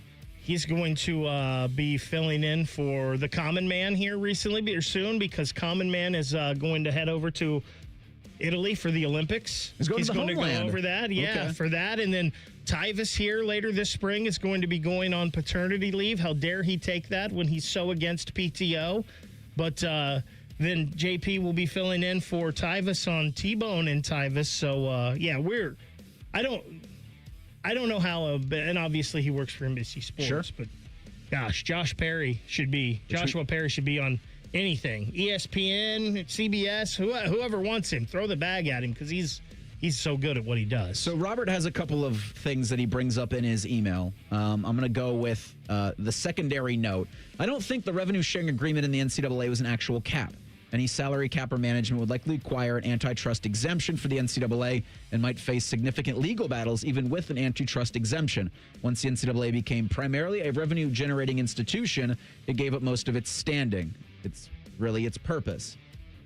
So I don't know about all that because I'm not a lawyer, but I do think when they talk about a cap, they mean just what's been agreed upon by members who have joined in with the CSC and that $20.5 million cap from the institutions for their television revenue or for their athletic department revenue that can be shared, and there's a cap on that. Nothing from a third party or a collective or a booster is under any sort of restriction as of right now, so long as individual athletes report their NIL deals with the CSC clearinghouse. And it's interesting Robert brings that up because Mark Pantoni, Ohio State's general manager, was on a podcast with Adrian Wojnarowski, who used to be ESPN's primary NBA insider, now is the general manager of the St. Bonaventure Bonnies basketball team. And Pantoni talked a little bit about that. We'll play some of Pantoni's comments coming up at 11 o'clock. But again, thank you all, to all who've sent emails to the new inbox, which I cannot give anymore. Contractually, I'm obligated just once. You might be in trouble for saying it this morning. I said it once. Never again. And I think one of Bo's emails might still work. I don't know. We've got Top Men on it, but Top Men have had a lot to do around here over the last couple of weeks. Just send them to the new one. Yeah, send them to the new one. Just send them to the new one. But we're not going to tell you. It may or may not be linked to the show page over at 971thefan.com. Oh, Top Men got that done. It could be. Okay, great. 971thefan.com. Click on the link that says emails. We'll be able to do those every Thursday for you. Tonight, Maryland's bad, so you need to beat them. For Jake Diebler and company, and I don't necessarily care if Christoph Tilley's available for you or not. He was limping around pretty badly for the Buckeyes in their last outing. But Maryland's lost their last three. They're 8-13, 1-9 in the conference. This is a game you must win. And I hate that I'm so negative with hard not to be my fandom, and especially with Ohio State basketball right now, because the way I feel about the Columbus Blue Jackets right now and my fandom for them, that was Ohio State basketball for me growing up. And I hate that the Ohio State basketball program is in the position they are and they're struggling as bad as they are. But I was looking at the schedule, Reese, and there is a world where regardless, if you win or you lose this game tonight, but you need to win this game. You have to win this game tonight on the road at Maryland. There is a world where Ohio State may not have another win till March 4th after this because the schedule is tough. USC is a team that's right there with you. You've got Virginia, you've got Michigan, you've got Purdue. You've got all these teams, Wisconsin again, and they just took care of you pretty easily. There is a legit possibility. Now, I don't think it's going to happen because you'd have to think Ohio State is going to pick one off in there that maybe they shouldn't win. Maybe they beat Virginia and Nashville. Could be. On Valentine's Day. But there is a legit possibility that you don't have a win on your schedule until March 4th. I'm not ready to go there yet because I still want to be glasses half full with the basketball Buckeyes. So I'm just going to be worried about tonight's game at Maryland. It's an 8:30 tip. We'll have fan pregame coverage at 7:30. You look to Sunday's game against Michigan at 1 o'clock. Is the furthest I guess I will say I will go because that's just the next game after tonight. You're going to need everything to go your way like it did in Ann Arbor a couple of weeks ago and then some. And so Christoph Tilley, I think, is still questionable dealing with that lower body injury that kept him major moments in that loss to Wisconsin. For the Ohio State women's basketball team, they are 9th in the country, 20-3 overall at Washington tonight at 9 o'clock. The 24th ranked Huskies are 17-5 overall. It's a Peacock-only production. Tyler Danbrig's going to have the coverage on the Fan 2. That's 1460 on the AM dial at 8:45, I should say. Some good news for the basketball Buckeyes in the future with Anthony Thompson, who became Ohio State's first McDonald's All-American on the men's side in 12 years. That is so hard to fathom. Yeah. Right? Because of the run of players that you had going back through like Michael Redd and Scooney Penn and then Brian Brown. And I know not all of these guys were McDonald's All-Americans, but then you go into Greg Oden, Mike Conley, David Lighty, Daquan Cook in that class, and then the Evan Turners, the Jared Sullingers, the D'Angelo Russells. It's just crazy to think that you haven't had one since D'Angelo. Well, now you do with Anthony Thompson, but he's still at Western Reserve and not able to help you this season. Again, D'Angelo was the last one back in 2014. Some news out of the State House for NIL at the high school level, where Tuesday morning, a pair of Cincinnati area representatives introduced House Bill 661, an Ohio House bill that would ban an OHSAA policy that allows middle and high school students to earn money from businesses for the use of their name, image, and likeness. This was back in, November, where OHSAA member schools had it put to a vote after Ohio State commit Jameer Brown sued the NCAA in court, that member schools voted in favor of allowing high school athletes to make money or enter into deals off their name, image, and likeness. Now, I've talked to Dave Papera, who covers high school sports in Central Ohio at the Columbus Dispatch, and back in January, only about 12 actual deals had been reported to the OHSAA. So outside of major metropolitan areas like Columbus, where Jameer Brown's going to be playing close to next season with Big Walnut, but Columbus, Cincinnati, Cleveland, those are the only really areas that you're going to see this in a big way. Doesn't feel to me that needs any at all involvement from the Ohio State House. Just the OHSAA member schools voted on this and let it happen, if that makes sense. I do feel like there is something to wanting to protect high school students in this. I think college athletes are different because college athletes are grown-ups, right? They're adults. Whether we want to think they are or not, they're 18. They're adults. So I do want to think there is something to trying to protect high school students in this who are still kids.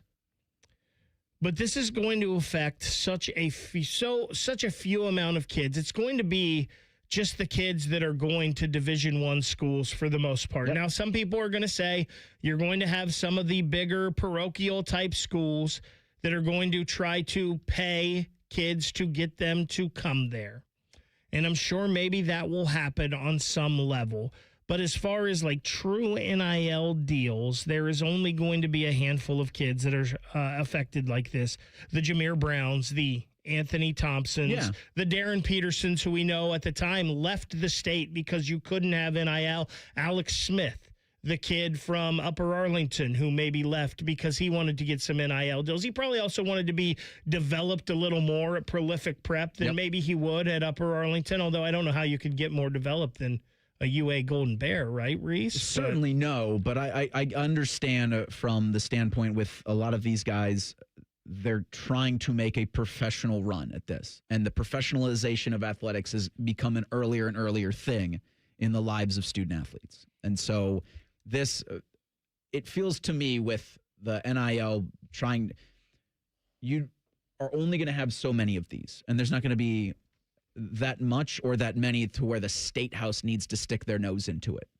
Because things around the state need your attention more so than NIL at the high school level.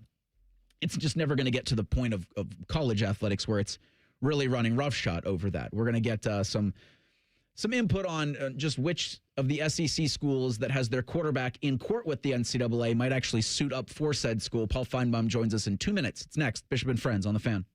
Career changers, including veterans and active duty service members. Your transition starts here. Go from GI to IT in a matter of months. Become a certified cyber warrior with training at My Computer Career. Cybersecurity specialists are in high demand, offering IT pros great opportunities and a rewarding lifestyle while protecting our people, liberty, and treasured institutions from cyber threats. Deploy your career in IT today at mycomputercareer.edu/CWP, an elite CompTIA certification partner. VA education benefits are available to those who qualify. We have a simple formula at Shelter Insurance.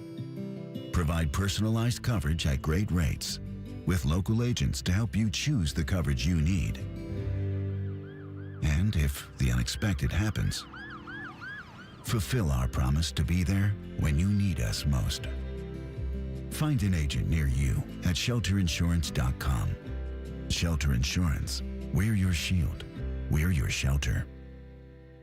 I'm Ultima Morgan of Morgan & Morgan. Every time one of my children started driving, it was terrifying. I am quite aware of the dangers being on the road. Thousands of accidents happen across the country. We see it every day. These families' lives will be changed in an instant. We fight for these families as if they were our own. We've become America's largest injury law firm by winning cases just like these. If you've been injured in a car accident, call us. Injured? Dial pound law. Morgan & Morgan, Ohio office located at 600 Vine Street, Cincinnati. Prior results do not guarantee a similar outcome. The biggest football party of the year is at Hollywood Casino Columbus on Sunday, February 8th at the Sportsbook. I'm Scotty Vegas, and the party gets started at 5 with a special prop show with tons of betting advice and prizes. Enter, win a helmet signed by a 7-time champion. It's the party everyone's talking about. Space is limited. The Sportsbook has massive screens, so reserve your spot at HollywoodColumbus.com. Must be 21 or older. Gambling problem? Call 1-800-589-9966. Want to know anything about the Fans contest, how to win, or what's up for grabs? Check out 971thefan.com. The Fan, Ohio's sports destination.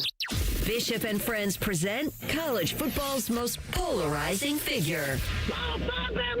Hey, Paul, how you doing? Come on back to our show, Tim. The audience hates you. This is ESPN's Paul Finebaum. Reiser and Baker with you on a Thursday edition of the program.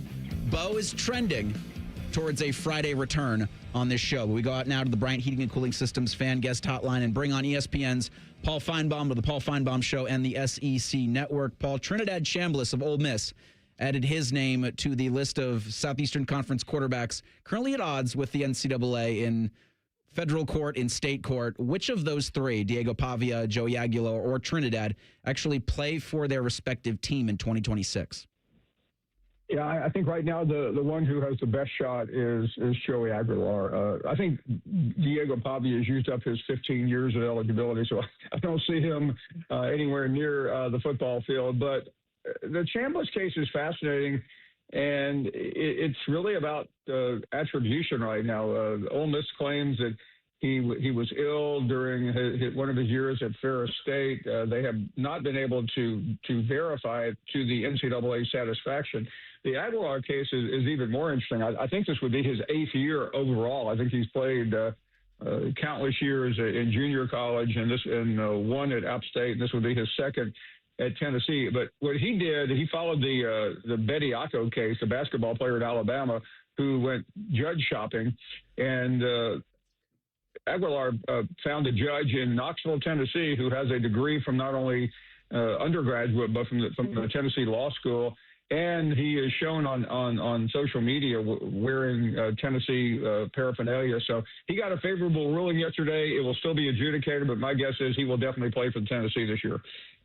Paul, what is there, or is there a solution to this so we don't have to have all these court cases every year with guys trying to get extra years of eligibility?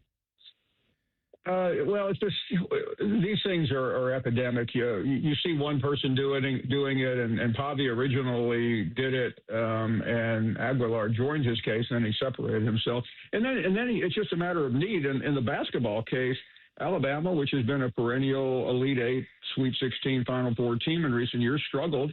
They didn't have that. They needed help in the paint. So I don't know exactly the circumstances, but Charles Bediako 3 weeks ago was playing in a G League game in Birmingham, Alabama for the Motor City Motorcycles or something. You guys may know the G League better than I do.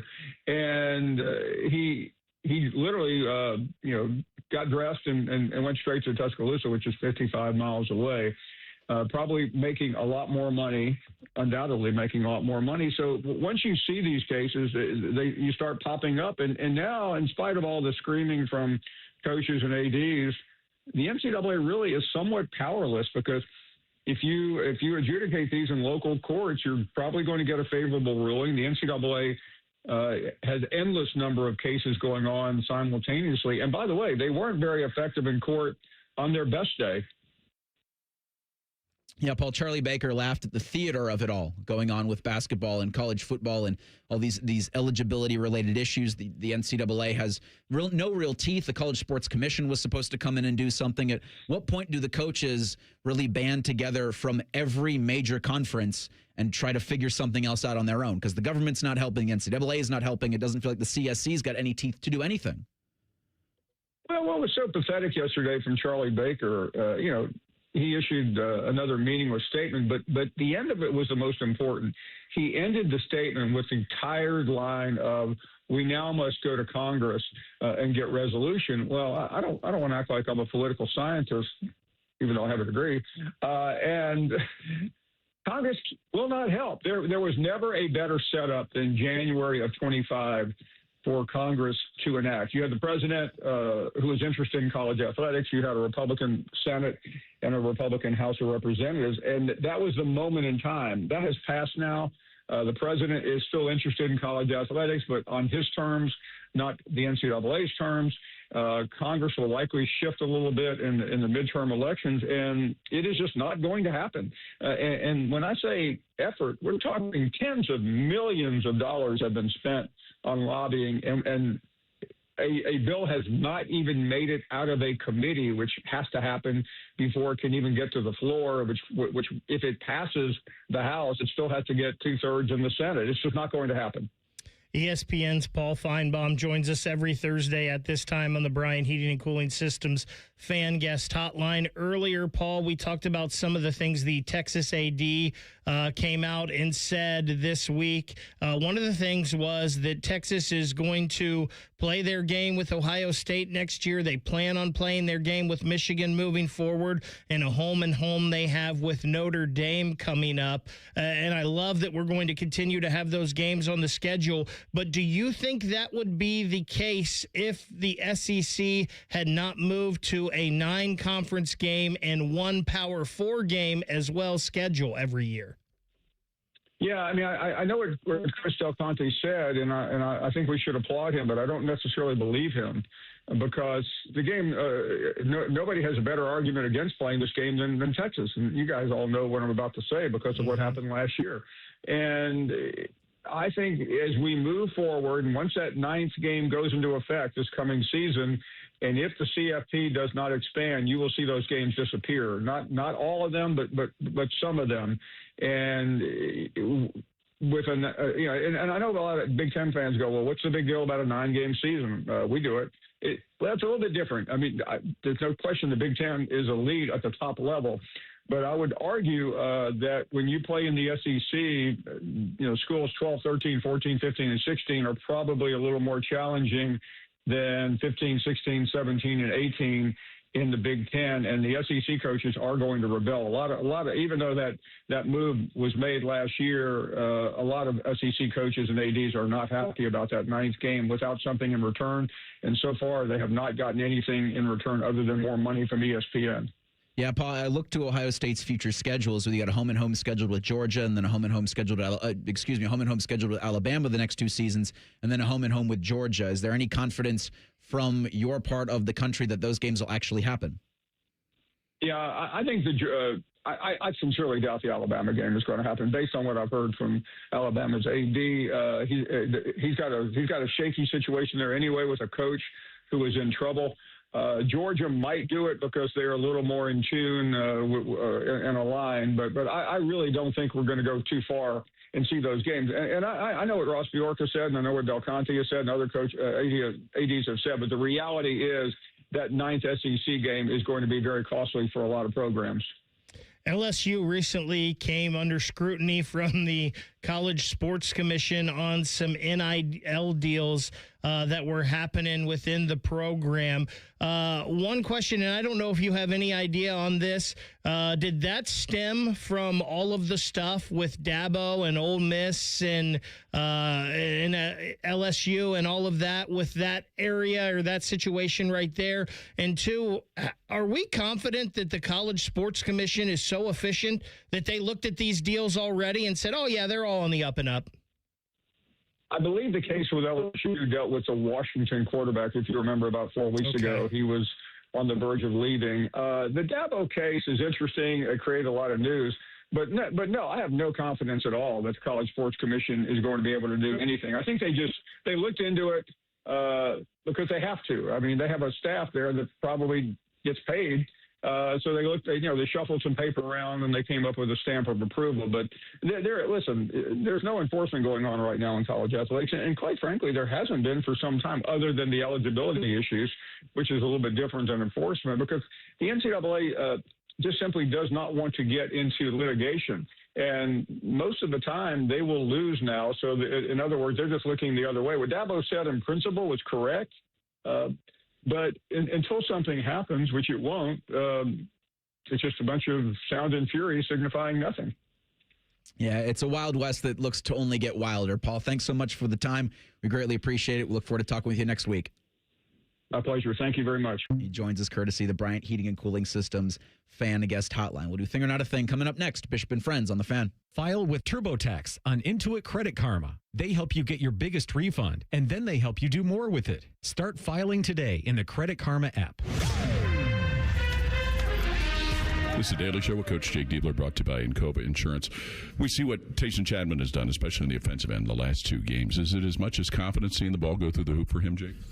Well, I think it started, a couple rotations for him even before the last two games where we saw him be more aggressive. And, he's a gifted scorer. So once you saw one go in, it kind of opened up the rim for him. And I like his aggressiveness that he's playing with, and he's making good decisions, mostly on offense. We need someone that to carry over on the other side, and we're working on that. But yeah, we've been searching for some offensive punch off the bench, and he's certainly provided that really well for us the last couple games. And great to see a guy that's come back from the injuries the way he has to be able to be in the position to do what he can do. Well, you root for guys like that who go through stuff, and have to overcome adversity. So certainly just, him being available this year was a big step forward. And it's been a long time since he's been able to play with any consistency, even in practice. And so, you're starting to, I think, see some of the benefits of that. Okay, we'll have another comment in just a moment.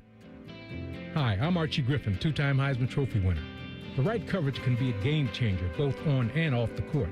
That's why Encova Insurance and their local independent agents are prepared for what's next and protect what matters most to you.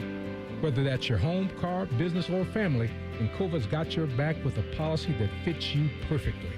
With local independent agents in your neighborhood and innovative insurance products that can be tailored to fit your unique needs, Encova's playbook is an easy win for your peace of mind. Basketball is full of challenging shots, and life can be too. With Encova, you don't have to do it alone. Your expert agent will guide you and provide insurance solutions so you can confidently manage your risk and count on a financially secure future. For auto, home, and business insurance, you want Encova on your team. Visit Encova.com today to find an agent near you. Encova is a proud sponsor of Ohio State Athletics. Go Bucks! At Ohio State, we are the never afraid to innovate teams and the improve people's lives teams. Together, we are the Ohio State University. Now, it's a small sample size, Jake, but Puff Johnson, 3 games, small dose of minutes spoon-fed to him, but any kind of feelings on what you're seeing just as he starts his progress? Well, I think he's getting more and more impactful. You're starting to see his rebounding take form and, ability to get deflections and do some things out there. So good to see him, hit a shot and get on the scoring column and provide, again, some more offensive punch for us off the bench. And, I think he's continuing to get more and more comfortable and pick things up quickly. Okay, there's the Ohio State Sports Network from Learfield. Hello, I'm Ross Bjork, Senior Vice President and Eugene Smith Wolf Foundation Endowed Athletics Director at The Ohio State University. In partnership with AEP, Donato's, Kroger, The Ohio State University Wexner Medical Center, Huntington, and 10 TV, Ohio State Athletics strives to inspire the community to make a positive impact on children and families in our great state through the Buckeyes Care Initiative. Show and share your support in the community by using the hashtag Buckeyes Care. Everybody knows that Roosters is a fun, casual joint with their award-winning waitstaff, great food, fun, and laughter. It's a quick stop on the way home to sit back and unwind. It's a front row seat to the big game. Roosters is where you, your family, and friends can order pizzas, sandwiches, salads, and more. And the home of award-winning wings that are fresh, never frozen, and so big you won't believe it. It's your family's other dinner table. Roosters, a fun, casual joint, and the official wing sponsor of Ohio State Athletics. Things people don't believe in. Little green aliens. Bigfoot. And that Spectrum TV combines all your favorite streaming apps with live TV at no extra cost. But that one is actually true. You get over $100 worth of streaming apps like HBO Max, Hulu, Paramount Plus, Peacock, AMC Plus, and more, included with live TV at no extra cost. It's only the way TV should be. It's only everything. Learn more at SpectrumTV.com. The great thing about Atlas Butler is they do it all. Heating, cooling, plumbing. Look, I'm busy with work. I don't have time to wait around or deal with lots of people. One company, one call, and they do it all. Wonder if they'll clean out my inbox. Seriously, offer that service. Please. Atlas Butler is at your service. Call 1-800-FURNACE. Bishop and Friends is sponsored by Diamond Seller, your true jeweler for almost 80 years. The Fan, Ohio's sports destination. We'll read your emails on the air, but we won't tell you where to send them. Hey, we're not doing all the work for you. This is Bishop and Friends. You hear that? That's why I can't tell you where you send the emails to. Only that we do the mailbag Thursdays at 10 o'clock. It's a contractual obligation. I do as big voice guys as he demands. I'm a servant here. Yeah, we don't want you to get in trouble, Reese. So follow Big Voice Guy's commands. And if you ever do need the email, 971 The Fan, Bishop and Friends show page. It may or may not be there. Our thanks to Paul Finebaum in the last segment. Delivered a little bit of a bummer. And Austin Ward had this on the Buckeye show a couple weeks ago, and this isn't Austin's fault. This isn't Paul's fault. This is just where we are in college football. That Ohio State's home-and-home series with Alabama is scheduled in 2027 and in 2028. Next season, supposedly to host the Crimson Tide, and then in 28 to go to Tuscaloosa. Probably not going to happen. And that's a major bummer because we thought when we got expanded college football playoffs that we would get more of those games. Now it seems like these teams are just using it as an excuse to cancel them. And also I'm seeing from NBC Olympics, the Milano Santa Giulia Ice Hockey Arena is ready to go. Thing or not a thing? Sponsored by Billiards Plus. Find your next grill and everything you need for the Master Griller. Billiards Plus on Dublin Center Drive in Dublin. Speaking of the Olympics, Team USA, 2 for 2 right now. Hell curling, yeah. Let's go. Mixed curling doubles, your Olympic opener. The opening ceremony tomorrow at 2 o'clock. Yeah, NBC Olympics just has a drone flying around the ice hockey arena. I know there was consternation on if it was going to be ready by what would be this weekend's women's ice hockey prelims, and then you've got men's group play starting next week. Looks fine. Might be a little bigger than I think NHL regulation, but definitely something I think you can look at the Four Nations and how much enthusiasm there was for that, and especially locally with watching Zach Werenski and how he did in that tournament. You think something similar is coming next week. So, Reese, we may have to look this up, but I believe, so normally international ice is bigger than the NHL ice surface. I actually think this one is smaller. Oh, okay. Than the NHL ice surface, so a little bit. So that's one of the things that's going to be a little different about these Olympics, and usually international hockey is more wide open, especially because they're not trying to, it's not the physicality a lot of times of the NHL, but there's a little more ice, so it's wide open. This might be a little more condensed even. So that definitely a thing. Yesterday, the Mid-American Conference announced that next Friday's matchup between the Ohio Bobcats and the 23rd-ranked Miami Redhawks has been moved from ESPNU to ESPN. The Battle of the Bricks will now tip off at 9 o'clock from Millett Hall in Oxford. From 7 to 9 that night, ESPN's going to be airing the NBA All-Star Celebrity Game. I'll go to the Battle of the Bricks on the worldwide leader. Thing or not a thing? So this is a thing, and it's a good thing in one respect, and it's a bad thing in another. Shame on making Miami and Ohio play at 9 o'clock on this Friday, right? And I know it's a Friday, so it's a little different.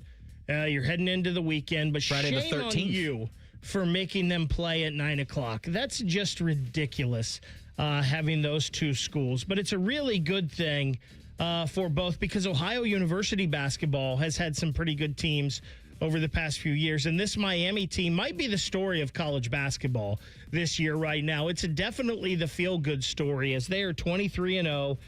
They're ranked 23rd in the country. They are a fun team that can shoot the basketball. Like, all 5 guys that they have on the court at all times can shoot the basketball. So it's fun that they're going to get some national recognition here. I hate that it's 9 o'clock for them and the students, but hopefully this game is packed. This is a huge rivalry game. I hate to say this, Reese, with you sitting here next to me. You don't hate to say this. I do hate to say it, but go Red Hawks here. I love this story, and I would love to see this Miami team play Ohio State right now and see what the outcome would be. I don't know if I'd love to see that. Yeah, I don't know if I'd love it. I don't know if I'm on board with that. I don't like losing to teams that also are in Ohio. Oh, so you're just already throwing the loss on the Buckeyes. I'm not saying that we're going to lose, but I don't want to risk it either. I don't want to risk it. I think this is the thing as well, especially with, obviously, the rivalry goes into it. The only thing that I wish that it was at OU. I wish it was down in Athens. That way you could really see the rivalry, them go on the road to their rival. Right now, OU, they're not bad either. They're 4th in the MAC right now. Could they get the upset here? But the thing is I don't want them to win. I want Miami to keep on winning. I think the story is better if they can stay undefeated, because realistically, for everyone around the country, like, if Miami of Ohio gets knocked off by OU, does it really feel like the biggest upset ever? I would rather see Miami keep on winning. Just say 24-0 will become 24-1 next Friday, the 13th, the Battle of the Bricks. Did you just Paul Heyman that?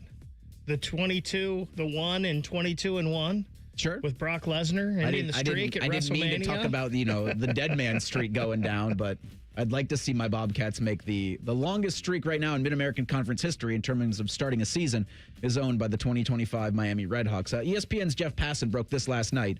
All-star left-handed pitcher Framber Valdez and the Detroit Tigers are in agreement on a 3-year, $115 million contract. The 32-year-old Valdez gets the highest AAV ever for a lefty, as well as the highest for a Latin American pitcher. AL Cy Young winner Tarek Skubal is in arbitration right now with the Tigers, and if he wins that, Detroit's going to pay him $32 million in 2026. Thing or not a thing? So I'm glad you put this in here today, because if you had not, I was going to. Great. This is a little ridiculous, and it seems like bad business to me here for the Detroit Tigers, because Tarek Skubal might be the best pitcher in the game. He is. And you're about to go to arbitration with him because you want to give him $19 million a year, and he's asking for $32. So you're going to go into arbitration where you're going to air out all the things that you don't like about Skubal and why he shouldn't get $32 million a year. Yet you're going to give a guy who is not on your team, a guy who is older, about $38 million a year to come in here. It's almost like a slap in the face to Skubal, and I know they want to have both of them on their roster here, but why are you arguing over the dollars with Skubal if you're giving Valdez this much money? It just doesn't seem like something, and I don't know if the Detroit Tigers were going to be able to sign Tariq Skubal long-term or not, but this sure seems like something that's going to get him to want to leave when you're going to argue over a couple of $1 million with him, when you're going to give this guy who you don't know, who has not been a part of your team, more money than what Skubal's asking for in arbitration. Which is unbelievable. I mean, it's a huge thing, too, because with Skubal, I mean, he's back-to-back AL Cy Young Award winner. Like, how in the world can you even think to bring somebody else in without paying him first? I mean, he just knocked out the Gardo. So as a Guardians fan, I also double hate this, because if they are able to keep both of them, then the division is going to be pretty tough this year. The Tigers already were winning it last year until the very end when they started to crumble a little bit. But seeing Skubal and him on the same lineup, I don't like that at all. Yeah, it's nice that they're going to be paying all that money just to lose the AL Central to the Cleveland Guardians the last 2 months of the season. So I'm all here for it. Because, yeah, Tarek Skubal, and that's, I think, the biggest difference is right now Skubal's under team control. And so that's the difference in that, and bringing on, I think, Valdez is probably the best free agent available. Pitchers and catchers report next week. You'll hear the ambassador of cool talking about how the sausage is made for the Ohio State football team. Coming up next, Bishop and Friends on The Fan. If you haven't thought about Buckeye football today, I'm sorry to tell you that you're dead. Our condolences. Your home of the Buckeyes, The Fan. Bet365 is paying out before the final whistle. Check out Bet365's unrivaled early payout offer. When you bet on the team to win and they take a 17-point lead, you get paid no matter the final score. Forget the final whistle and start counting that cash. Hold up. You get early payout on parlays, too. Download the app and see why it's never ordinary at Bet365. Gambling problem? Call 1-800-GAMBLER. 21 plus only. Must be physically located in Ohio. T&Cs apply. Finding great candidates to hire can be like, well, trying to find a needle in a haystack. Sure, you can post your job to some job board, but then all you can do is hope the right person comes along, which is why you should try ZipRecruiter for free at ZipRecruiter.com/radio. ZipRecruiter doesn't depend on candidates finding you. It finds them for you. Its powerful technology identifies people with the right experience and actively invites them to apply to your job. You get qualified candidates fast. So while other companies might deliver a lot of hay, ZipRecruiter finds you what you're looking for.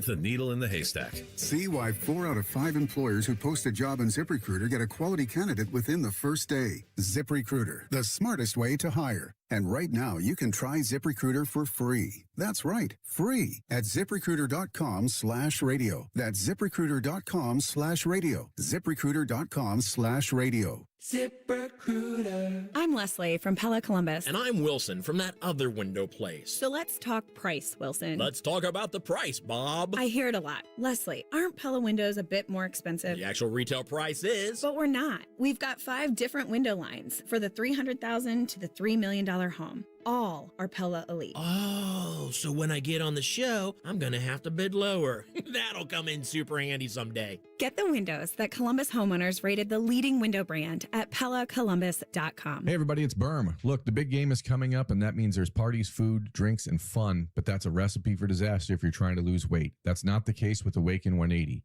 Eat, drink, and enjoy the day knowing you have a strategy to keep the weight off. Awaken180weightloss.com. Hey, it's Bo Bishop here. Valentine's Day is about getting it right. When it comes to jewelry, you don't guess, you go to Diamond Seller. Nearly 80 years of trusted experts, luxury collections, and no pressure. Guy to guy, they make it easy. This Valentine's Day, shop Diamond Seller, Sawmill Road, Easton, or DiamondSeller.com. Never have I ever called my sister from the finish line of my first marathon.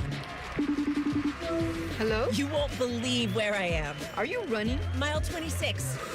I'm gonna make it. Switch to T-Mobile's 55 Plus plan and get iPhone 16e with its advanced camera system on us. Plus, 2 lines for just $30 a line. Guys, I can't believe it. I knew you could do it, babe. That was amazing. Mom, how do you feel? I feel great. I can't feel my feet. Let's take a picture, and then you may carry me to the car. Share every stride, every mile, every memory on America's best network. Switch to T-Mobile's 55 Plus plan and get iPhone 16e on us and 2 lines for just $30 a line.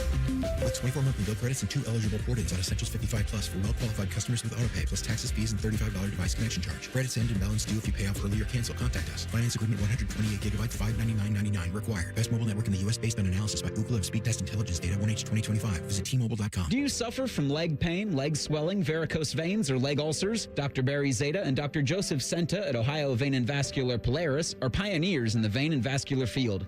Dr. Zeta and Dr. Senta can perform minimally invasive procedures that will get you back on track to a pain-free life. Stop living with leg pain and start the process to healthy living with a free healthy leg screening. Go to loveyourveins.com or call 614-426-VEIN. That's 614-426-VEIN or loveyourveins.com.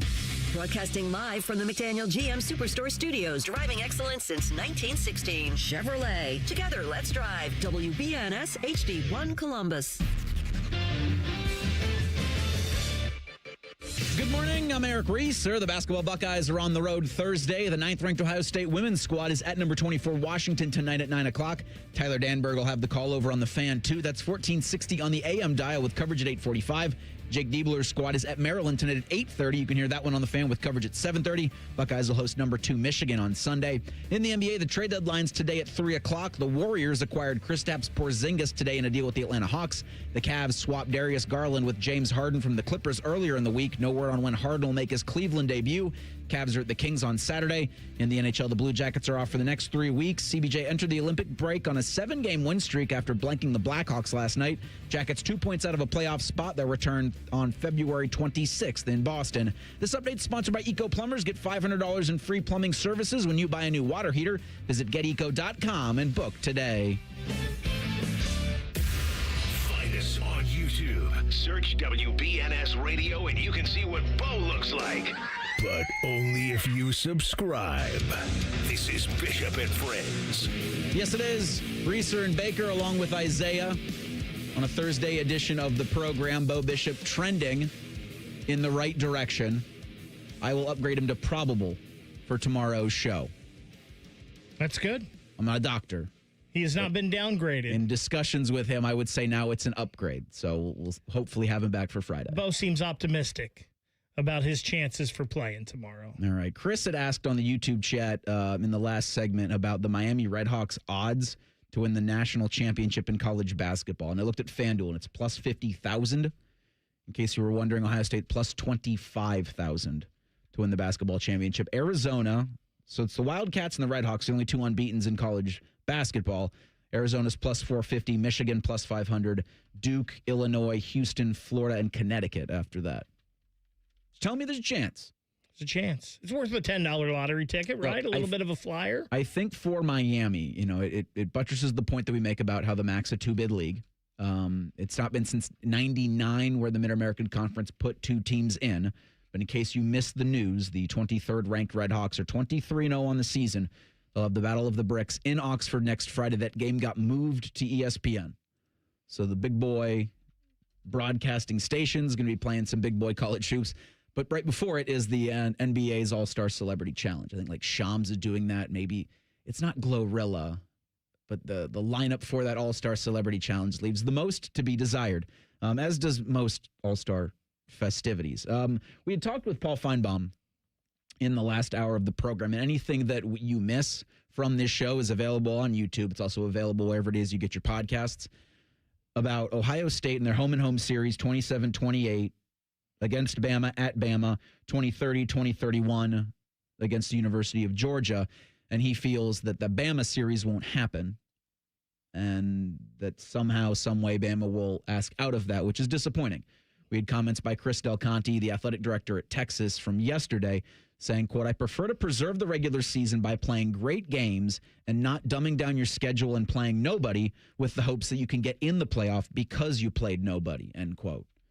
And you had heard Steve Sarkisian kind of say something different in the regular season after that game against Ohio State. They lose that, and then they lose a game against Florida. And he says, well, why are we playing some of these non-conferences if it's just going to hurt our playoff resume?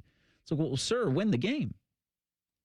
It really does dumb down the college football regular season, even more so when people come out and say, well, the 12-teamer doesn't make the regular season worth anything anymore, and likely when it expands, it won't expand in this next round, but maybe in 2027, it makes it worse. In terms of Ohio State and building a roster to compete for a college football national championship in 2027, the onus, a lot of the work, falls on Mark Pantoni, Ohio State's general manager. And he's really been kind of the blueprint for that position. Urban brings him up from Florida, and schools all over the country are trying to replicate that. St. Bonaventure hired Adrian Wojnarowski to be their men's basketball general manager. And Woj has a podcast called The Program. He had the ambassador of Cool on the most recent edition of that. And here was Mark Pantoni talking about how they figure out how much to pay players on Ohio State's roster, knowing that they've got to bring in portal persons and high school recruits. It's a fine balance of the assistant coaches are developing these relationships with these families and the kids, and they feel strongly about their evaluations. And then I'm kind of like Switzerland, where I have no attachment to where I'm evaluating the film, coming up with grades, and then also valuations on how much money we're going to be able to pay them to be fair in that locker room. And so you almost have to take the emotion out of it. You don't want to have feelings into it where if you have relationships, it may lean you into potentially making bad monetary valuations and trying to bring in the top players who are the right fits. And that's so hard from a player relationship standpoint, because as a general manager, is really anybody on that Ohio State football staff and anybody in college football, the relationships we talk about all the time are just so important. But in these business decisions, you have to remove emotions from that, because it can really make a bad decision worse, or it can leave you from not making the best financial decision, as you really have not a hard salary cap, but they only have a certain amount of money to use every year. And I think how hard that has to be for a guy like Pantoni, who's been such an integral part of recruiting these guys. And he mentions the position coaches, right? And you have to get real feedback from the position coaches on these guys and what their strengths are, what their weaknesses are, who's the guys you really want to keep, who they are. And I'm sure that's so hard for the position coaches, because we know the relationship they have with these players. I think how hard that is for an 18 and 19-year-old kid to be like, well, why don't you think I'm that good? Yeah. Why you gave me this last year? Why won't you give me this year? And I think that's got to be, as hard as it is for these grown-ups, how difficult it is. And you're 18, you're an adult, but these are still kids. They're young guys in life. It's how difficult that almost rejection has to be to them. Especially for players that have been coming up their entire life being the best player at every single program they've played for. And everyone around them, their parents, their families, are also hyping them up, telling them that you're fantastic, you should be playing, you should be the one making the money. And so, like you said, it's a rejection. It's something they're not used to. Like when you come up the man in high school, you're talking about NIL players getting high school money. Everyone at Ohio State would be the ones that would be up for those. And so it gets really difficult. We talked last week about Bo Jackson, where he was, Isaiah, to your point, in that position, coming up through the high school ranks as one of the more sought-after backs in the country. And then his first season at Ohio State, he breaks out week 2 against Grambling State, and he has a 1,000-yard season. The price goes up. And for players like Bo, for players like Jeremiah, for players like Julian, every single year the price goes up. And here's Pantoni talking about the changing financials and building a roster, knowing that. It's actually changed a lot in a year. The market has only gone up. And even with the cap, it's the agents are still, they're pushing the market as much as they possibly can. And so now having with the House settlement, having a cap that we're all trying to, follow the guidelines on, and then on the top of that, supplemented with the third-party marketing, it's definitely more challenging in that regard. And I would say now I think the Indiana model in football has showed us that having older players, having an older team does mean something. And so philosophically, we are trying to determine, okay, how much financials are we going to put in the high school world now? How big is the high school class going to look now? And then is it better in the long run, or really in a one-season model, to go in the portal and take older, more proven guys, rather than trying to pay a lot of money to get kids here out of high school, and they're probably not going to play a lot in year 1, maybe year 2, and then you're having a lot of dead money. And so those are all the conversations we're having right now and Indiana's kind of paved the way this year with how they did it, and I think a lot of teams are starting to look at that model now. The phrase dead money, where that comes up in?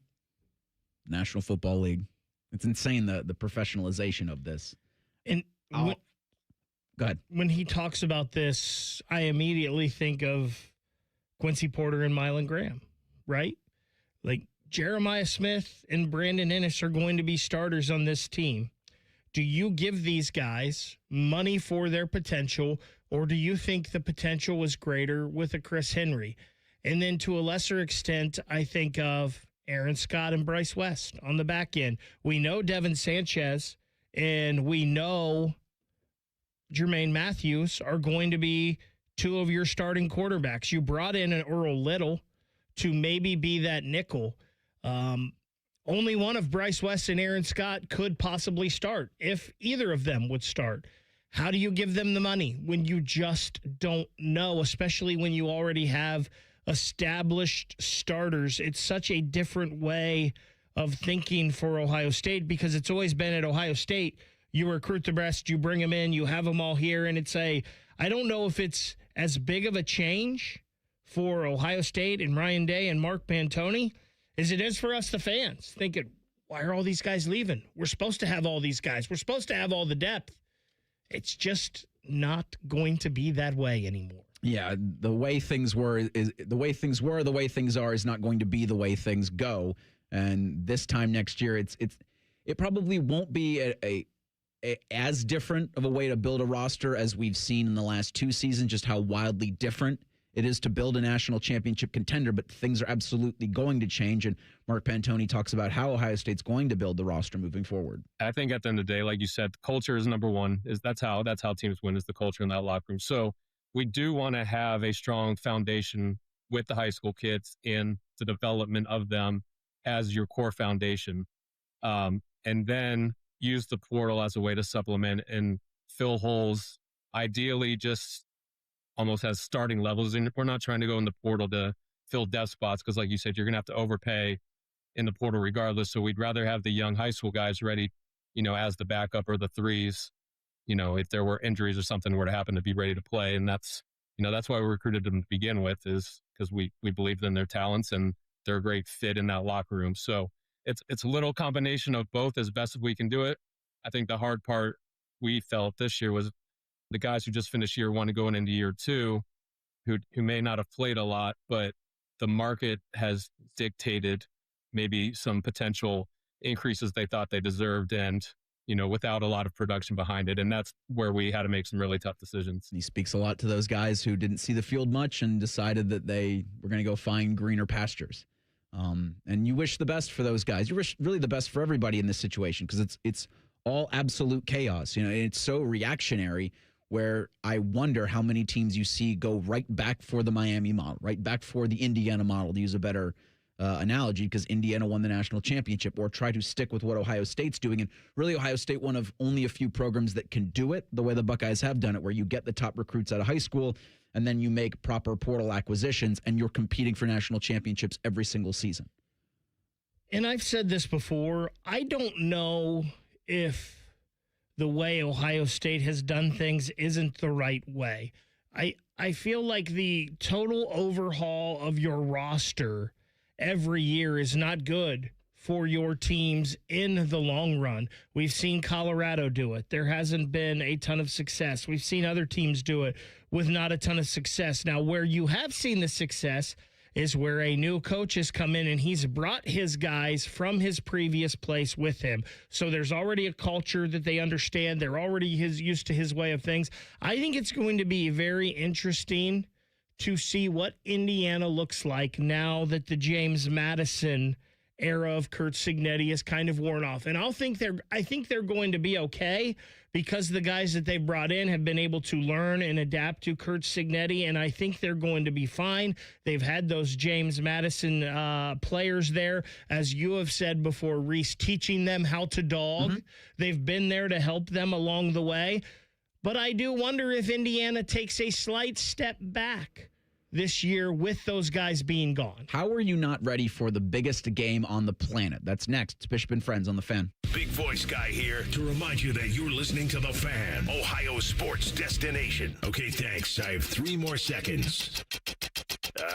Bye-bye. Hollywood Casino Columbus is the big game headquarters. Join us February 8th at the Sportsbook for massive screens, great food, and giveaways that make every play count. Toss cornhole for prizes and enter to win a helmet signed by the GOAT and 7-time NFL champion. This is the party everyone's talking about, and space is limited, so don't miss out. Reserve your spot at HollywoodColumbus.com and join us for all the big game action. Must be 21 years or older. Gambling problem? Call 1-800-589-9966. You still thinking job change in the new year? Yeah, I need something that's in high demand and more stable in this economy. IT? Yeah, cybersecurity, maybe even AI. That's what I did. Really? How? Went to My Computer Career. You don't need any prior experience, and you could start your new career in a matter of months. A lot of IT pros go to school there, too, to level up. Sweet. Are classes online or on campus? Both. Well, I'll check it out. Thanks. Make this your year. Take the free career evaluation now at mycomputercareer.edu, an Elite CompTIA certification partner. Financial aid is available to those who qualify, including VA benefits. Hey, it's Anthony. So I was recently asked how I've been doing in my personally fit arch supports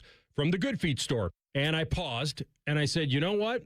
Pretty darn good. Because it reminded me what I was dealing with a couple years ago. My personal journey, I had plantar fasciitis, that horrible heel pain. If I was on my feet for a while, my lower back would be on fire. And now, honestly, none of that. Zero issues with my feet since I started wearing them.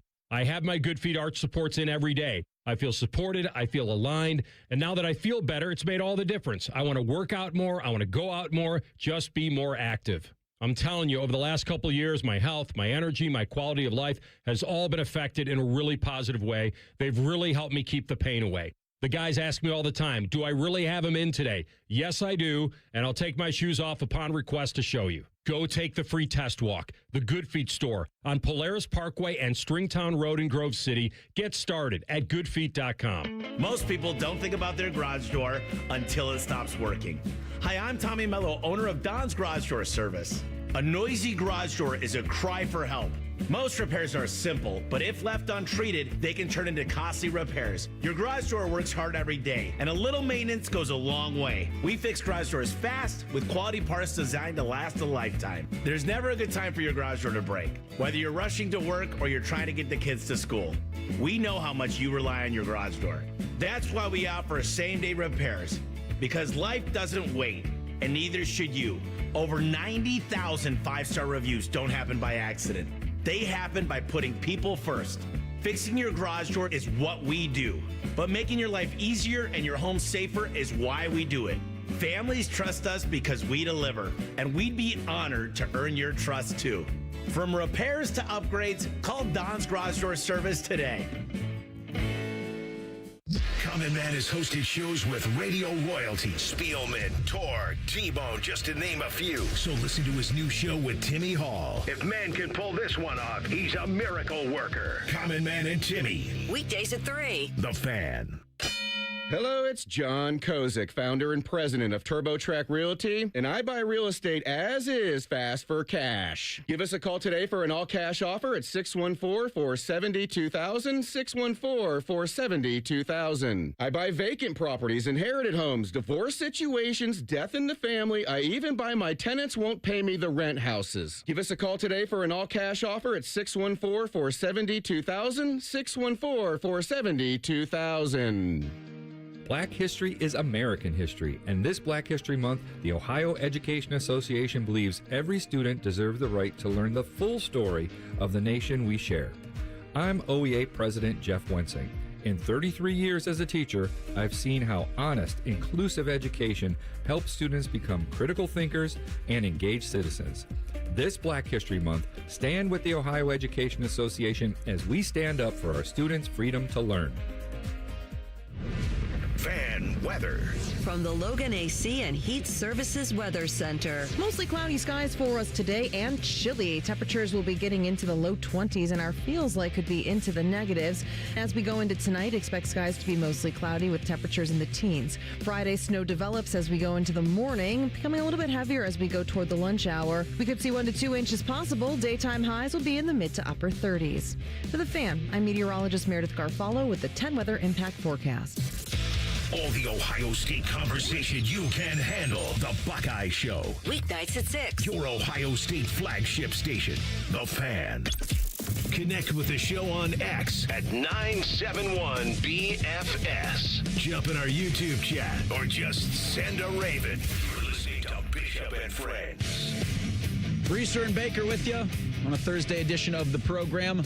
Final Thursday before the last game of the NFL season, Super Bowl 60, Sunday at 6:30. We'll have it for you on the Fan with coverage after Ohio State and Michigan men's basketball. John Breech of CBS Sports is going to join us here in about 10 minutes live from San Francisco. And it does look like they have the Super Bowl on the calendar every year, right? Like next year, you're going to know when the Super Bowl is.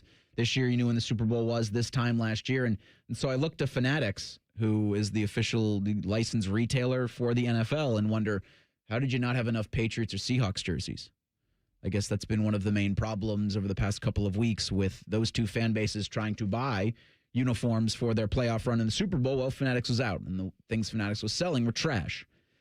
It does feel over the last couple of years, the more and more you see Fanatics mentioned on social media or you see them anywhere, they're just kind of garbage in how the quality of what they provide you is.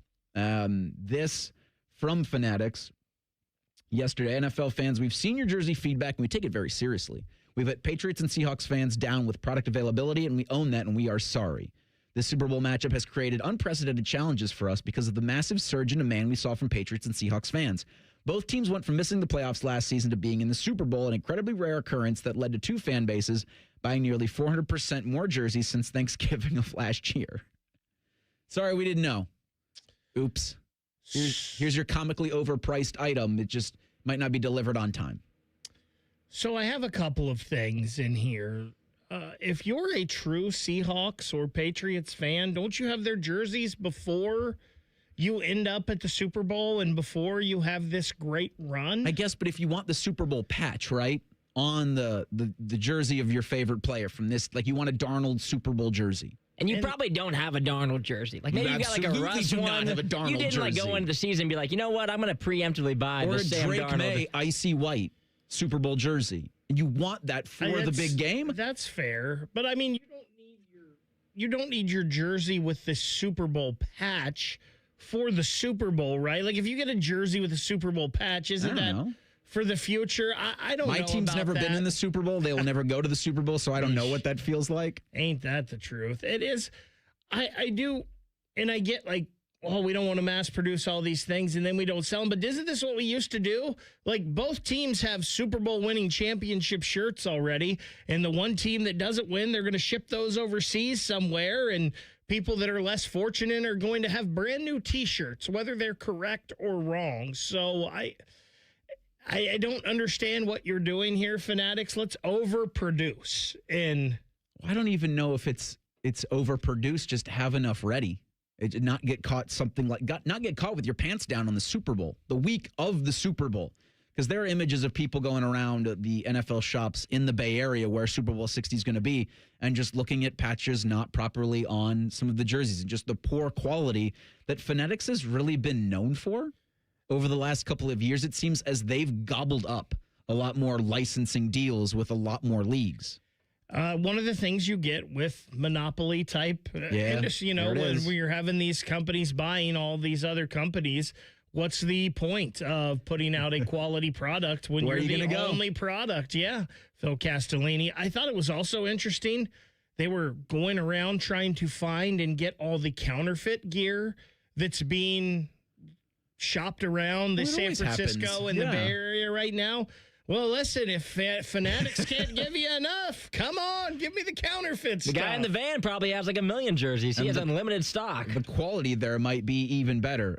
To Fanatics' point about, we didn't see either of these teams competing in the Super Bowl this year. I don't think a lot of people did either. I don't know if in year one with Mike Vrabel or year one with Sam Darnold, maybe people thought maybe this would be the only year with Sam Darnold as the actual Seahawks starter. I know, obviously, contract dictates differently, but nobody thinking that this was going to be the matchup at the beginning of the season. But as things went on and you saw those two teams be as dominant as they were, especially to the New England Patriots, like this is what you kind of feared with Mike Vrabel, especially as a Browns fan, knowing he was in your building. And likely he didn't want anything to do with the circus that was the Cleveland Browns. But Mike Vrabel, now coaching in his first year in the Super Bowl, they're not the favorites, but would anybody be surprised to watch New England win on Sunday? Well, I mean, they're the underdogs, but I don't know if you would be surprised. I think the one thing you do think is this is going to be a close football heck of a game. But yeah, Reese, I know going back to the preseason and our preseason predictions, none of us on this show had either of these teams in the playoffs, I don't believe. Maybe you or Bo had Seattle in there. I'm not sure. I don't remember. It's the NFC I'd have to West go look. But I had 3 NFC West teams, and I can tell you Seattle was the one I didn't have making it. Yeah.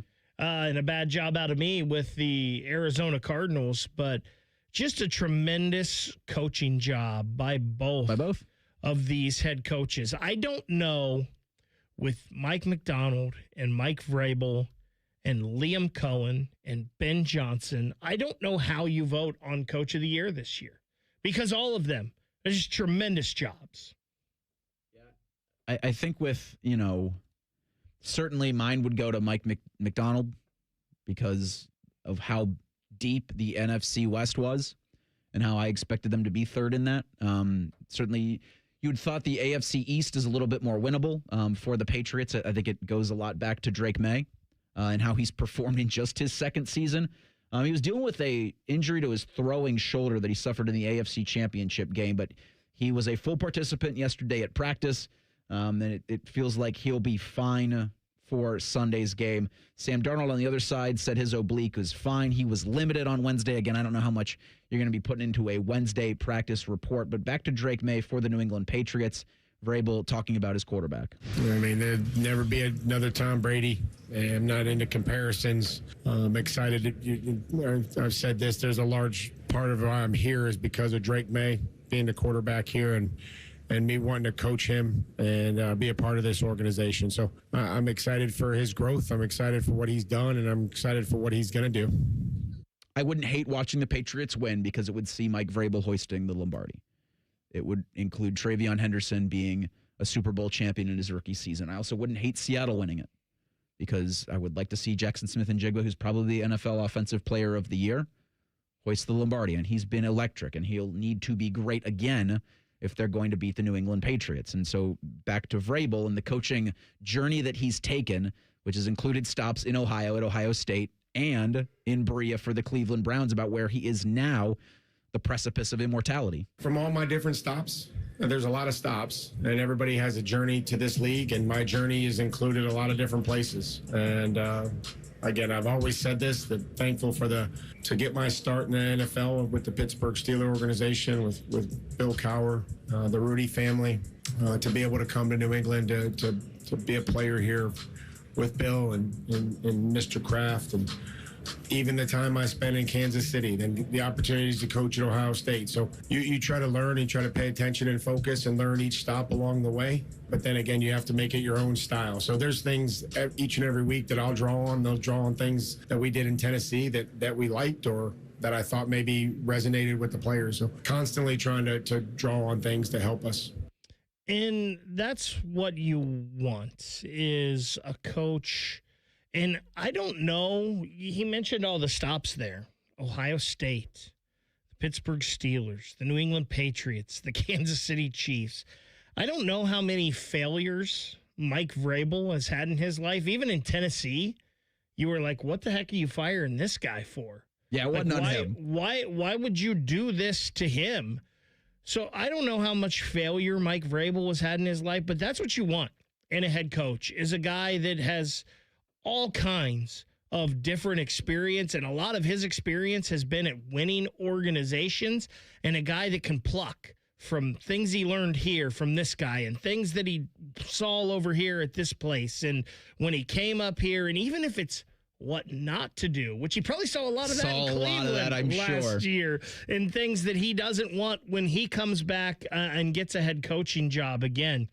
Just, man, I don't know if you could find a guy that's been around more successful programs than Mike Vrabel, and it seems he's taken a little bit from each one. And so the NFL is going to do their honors banquet tonight in San Francisco, where you get the MVP, offensive, defensive, rookie, players of the year, and then coach of the year, which Mike Vrabel is absolutely up for. We're going to go out to the Bay coming up in 2 minutes, talk with John Breech of CBS Sports. That's next. It's Bishop and Friends on The Fan. Men, the new year is here, and if you're like many of us, you're ready to improve your health. But if you're feeling low energy, not sleeping well, or not seeing results in the gym, keeping that resolution can be tough. This is Jeff for Tri-State Men's Health, and if those symptoms sound familiar, we can likely help. They often point to low testosterone, and treating low T is what we do. But this year, we're also helping men go further with 4 targeted body composition plans featuring growth hormone peptides, NAD+, GLP-1s, and more, designed to boost energy, support metabolism, enhance recovery, and accelerate fat loss. With our low T treatments combined with our body composition programs, most men notice real improvements. More energy, better focus, improved sleep, stronger workouts, and often a renewed sex drive as well. So call us. Your initial visit is just $99 and includes blood work and a medical consult. And if you start on treatment the same day, your visit is free. Call 800-900-9654 or visit tristatemenshealth.com. Featured therapies are compounded and have not been evaluated nor approved by the FDA. Provider prescription required. See website for details. No one plans to get into an accident, but when it happens, we strive in making life easier for you. This is Justin Hinderer. The Hinderer Motor Company Collision Center is ICAR certified and certified by many manufacturers to provide the best quality repair available. All of our repairs come with a lifetime warranty.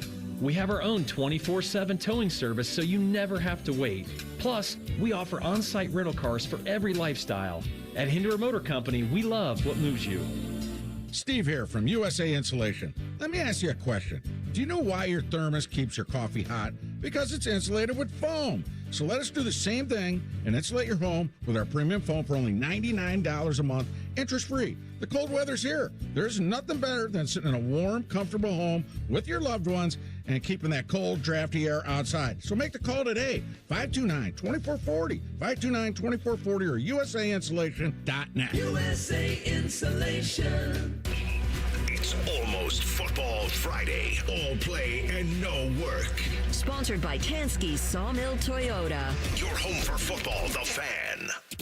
Our top men are working on everything except this show. We have top men working on it right now.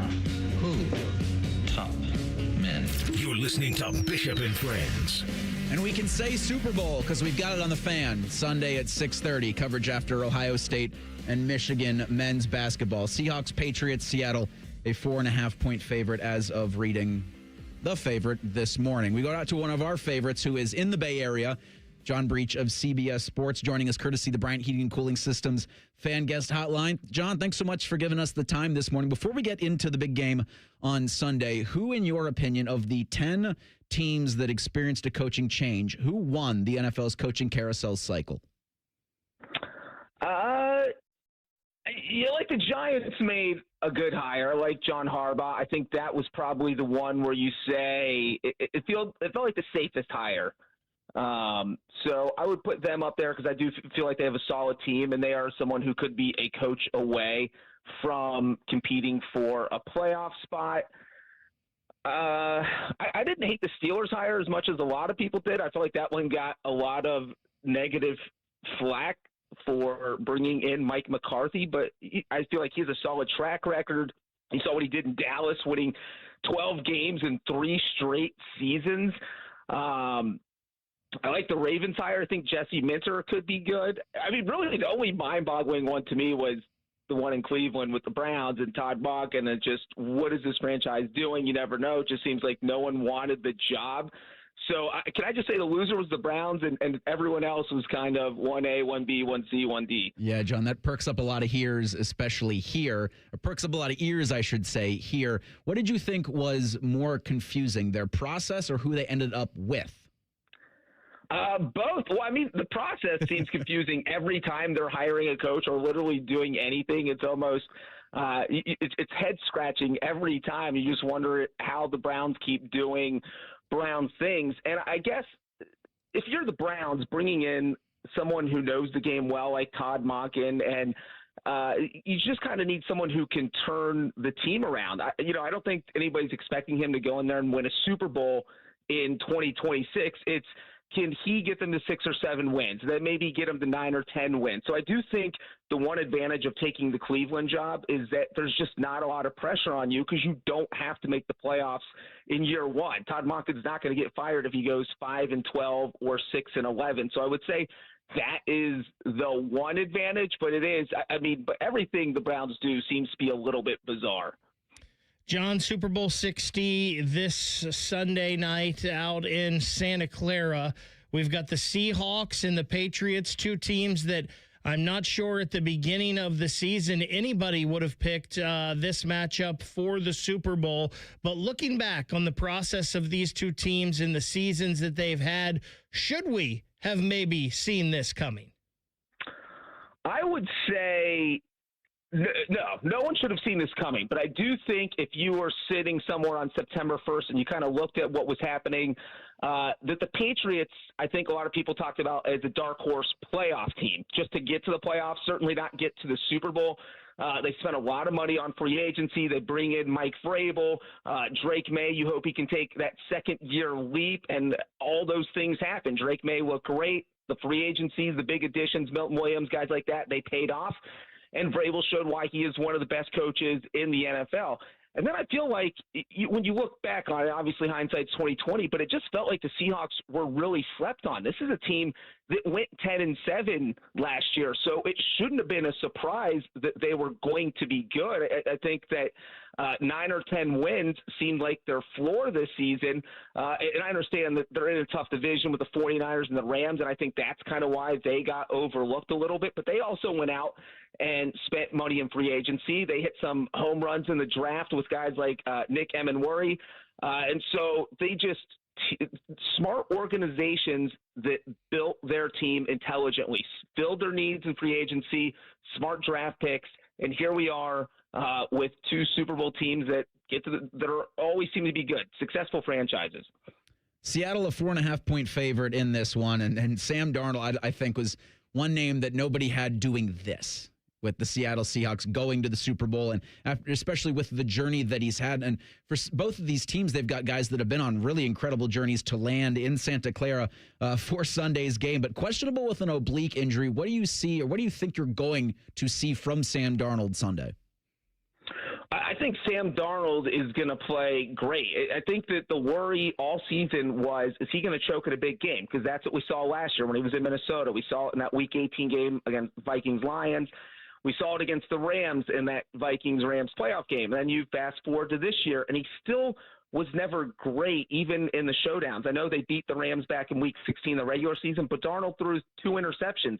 So it just felt like, man, if this team's going to lose in the playoffs, it's going to be because Darnold just kind of chokes it away with a couple interceptions. And that hasn't happened. I think the NFC title game was probably the best game of his career. He just made smart decisions, didn't really ever throw any balls that could have been intercepted. So it was just him playing at the top of his game. And if he plays like that again in the Super Bowl, I feel like the Seahawks can probably roll to a win. And it just seems like he's playing with a lot more confidence. And so for that, Mike Vrabel's a great defensive coach, and I'm sure he'll try and come up with a game plan to confuse Darnold. But right now, it just seems like Darnold's playing with so much confidence. I think he's going to have a big game. We obviously know Jackson Smith and Jigba well and have followed his journey here from Ohio State into the league with Seattle. He has just taken his game to another level this year, and he needed to without DK Metcalf and Tyler Lockett there for Seattle. Did you see this explosion from JSN coming in the route running in the NFC Championship game especially? He had the Rams defenders on skates. Well, I think the interesting thing about JSN is that the Seahawks clearly loved him because when they drafted him, you mentioned Lockett and DK Metcalf. They were both on the roster. So it was one of those situations where we already have 2 good receivers, but we love this guy so much. We're going to use our first-round pick on him. And then he kind of was stuck behind those 2 guys his rookie year. But then he blew up in 2024, and I think that's when the Seahawks said, all right, we can get rid of DK Metcalf because this guy is our number 1 guy. He has what it takes to be a number 1 wide receiver in the NFL. And, I mean, it's a little bit of a gamble because you don't know what's going to happen when you get rid of Metcalf. And then for JSN to go out in week 1, he went for like 125 yards against the 49ers, and it was just like, all right, well, this guy is not just the number 1 receiver. He might be one of the top number 1 receivers in the NFL. And for him to do that with Sam Darnold, no offense to Darnold, but he's not a top 5 quarterback in the NFL. And for Smith and Jigba to be able to put up these kinds of numbers in that offense is just impressive. And like you said, it's all about the route running. He finds a way to get open no matter what opposing defenses do. We saw him go over 150 against the Rams in the NFC title game. And that was a guy the Rams were focused on stopping, and he still caught 10 passes. So, yeah, his talent is just unbelievable. Follow him on Twitter at John Breech. He covers the NFL for CBS Sports and got a lot of fun from the festivities in Santa Clara this week. And even over the next couple of days, you have NFL honors coming up tonight. But, John, for the Patriots and quarterback Drake May, how does plucky New England pull the upset Sunday? Well, I think it's going to come down to defense. I think they need to force a couple turnovers, get Sam Darnold seeing ghosts again. That's where he originally saw it, was against the Patriots. So you just need a great defensive game plan for Mike Vrabel. You need to put pressure on Darnold, get some sacks, and just force him into bad throws. And I do think that Drake May is going to need some help on offense. We know about he's got the banged-up shoulder.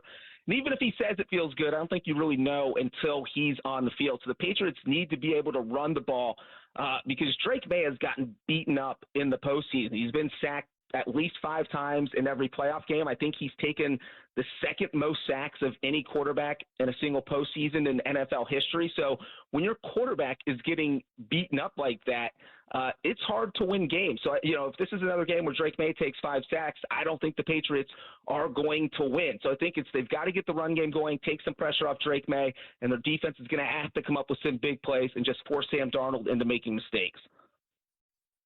John, last one here for you from me. How disappointing is it to you that we are not getting a 1986 uniform matchup here with the Patriots and Seahawks both wearing their throwback uniforms? It's disappointing. That's a 10 out of 10 on the disappointment scale. It's the worst. Look, it's one of those things where the NFL, they have strict uniform rules for the playoffs. I don't know if everyone knows that you have to kind of wear your standard uniform. You're not allowed to wear alternates or throwbacks. And so they just need to have a little exclusion clause written in that rule that says if you get what could possibly be the best uniform matchup of all time, you embrace it. You go with it. You let the Seahawks wear their great blue throwbacks and let the Patriots. Yeah, this could have been an all-timer with the Patriots in their Patriot uniforms, but the NFL blew it. So we'll just have to settle with what we got, but definitely a disappointment that we're not getting the throwbacks. Gosh, it would have looked so good. Missed opportunity there, but certainly a good one on the field with both teams Sunday at 6:30. John Breech of CBS Sports, thanks so much for the time this morning, bud. Enjoy the rest of the week. Enjoy the game and safe travels after Super Bowl 60.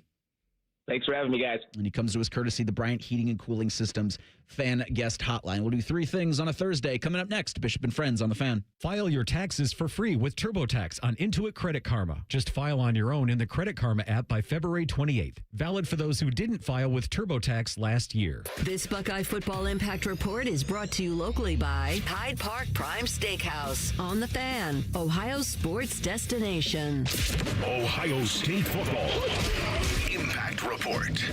As Ohio State goes about trying to recruit a new football class, whether it's through high school players or with the transfers that come through the portal, there's a lot to go into play. Certainly watching players, how they have performed on the field is a big part of it.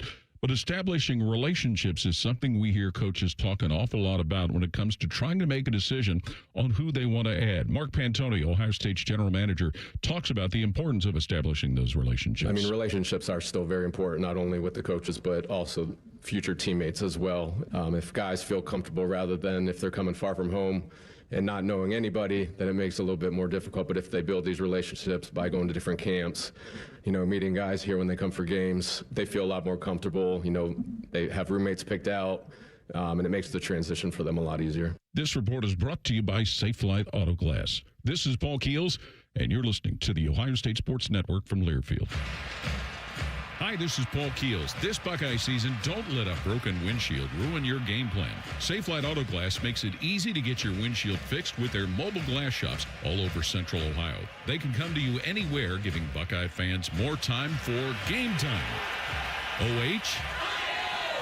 Man, I love that. Schedule at safelite.com. Safelite Auto Glass is a proud sponsor of Ohio State Athletics. Safelite Repair, Safelite Replace.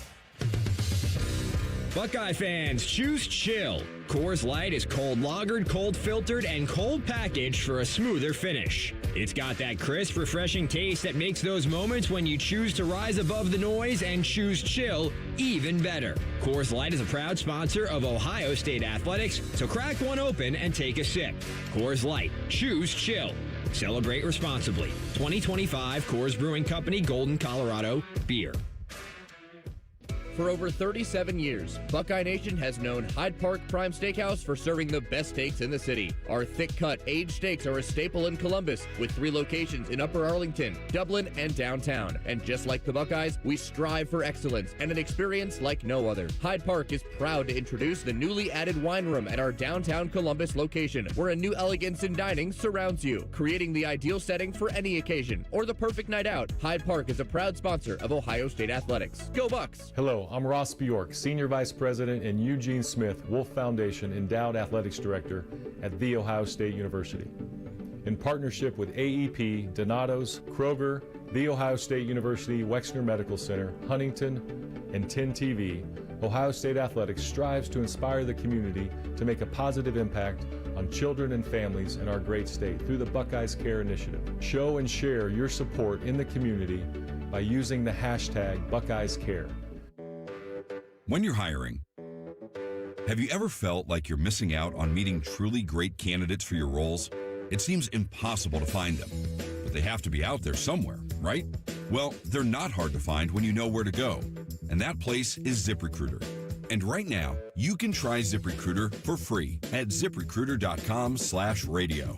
ZipRecruiter helps 10 million people with their job search every day. And because these people are actively looking for jobs just like yours, it's easy to find the right person right away. In fact, 4 out of 5 employers who post on ZipRecruiter get a quality candidate within the first day. But if you're not using ZipRecruiter, you're missing out. So see what it's like when the impossible is easy. When you go to ZipRecruiter.com/radio right now to try ZipRecruiter for free.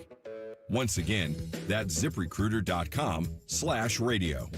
ZipRecruiter.com/radio. Never miss out on great candidates with ZipRecruiter. I'm Leslie from Pella Columbus. And of course, you know me. I'm Wilson from that other window place. Are you starting to get recognized from these ads, Wilson? Yep. Folks are really liking the idea of home-changing windows and superior performance and 5 different lines to fit any budget. That kind of sounds like Pella's thing. Oh, yeah, it is. They recognize me, but then they ask for your business card. So, that's neat.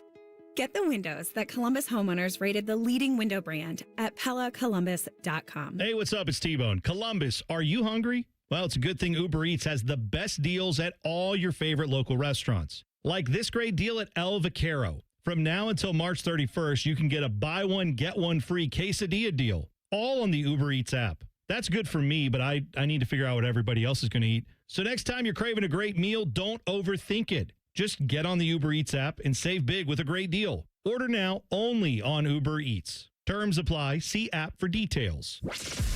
Bishop & Friends is sponsored by Diamond Seller, your true jeweler for almost 80 years. The Fan, Ohio's sports destination. 10 feet tall and bulletproof isn't just a saying, it's a way of life. You're listening to Bishop & Friends. Yes, you are. Reiser, Baker, Isaiah with you for a couple more minutes. Again, Bo Bishop trending in the right direction to make an appearance and to host tomorrow's program. But as we all are, it's still TBD. We'll let you know throughout the afternoon and hopefully have a good update on that. The Daily Fan Poll asks, how much of the 2026 Winter Olympics will you be watching over the next few weeks? Your options is little to none, as much as possible, a decent amount. 44% say a decent amount, 35% say little to none, 20% say as much as possible.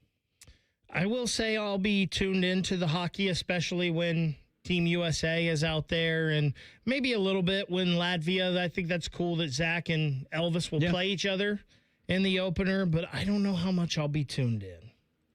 I have Peacock, so same. I'm trying to remember who I get Peacock from, but I will have it on either my computer or my phone and just scroll and find like something. Like I don't know how much I'll watch live other than Team USA hockey, but other stuff, it's just there's something to watch. It's always cool to kind of just pop into the random sporting events like mixed doubles curling, which is going on now, and I think Team USA is up in some of those matches.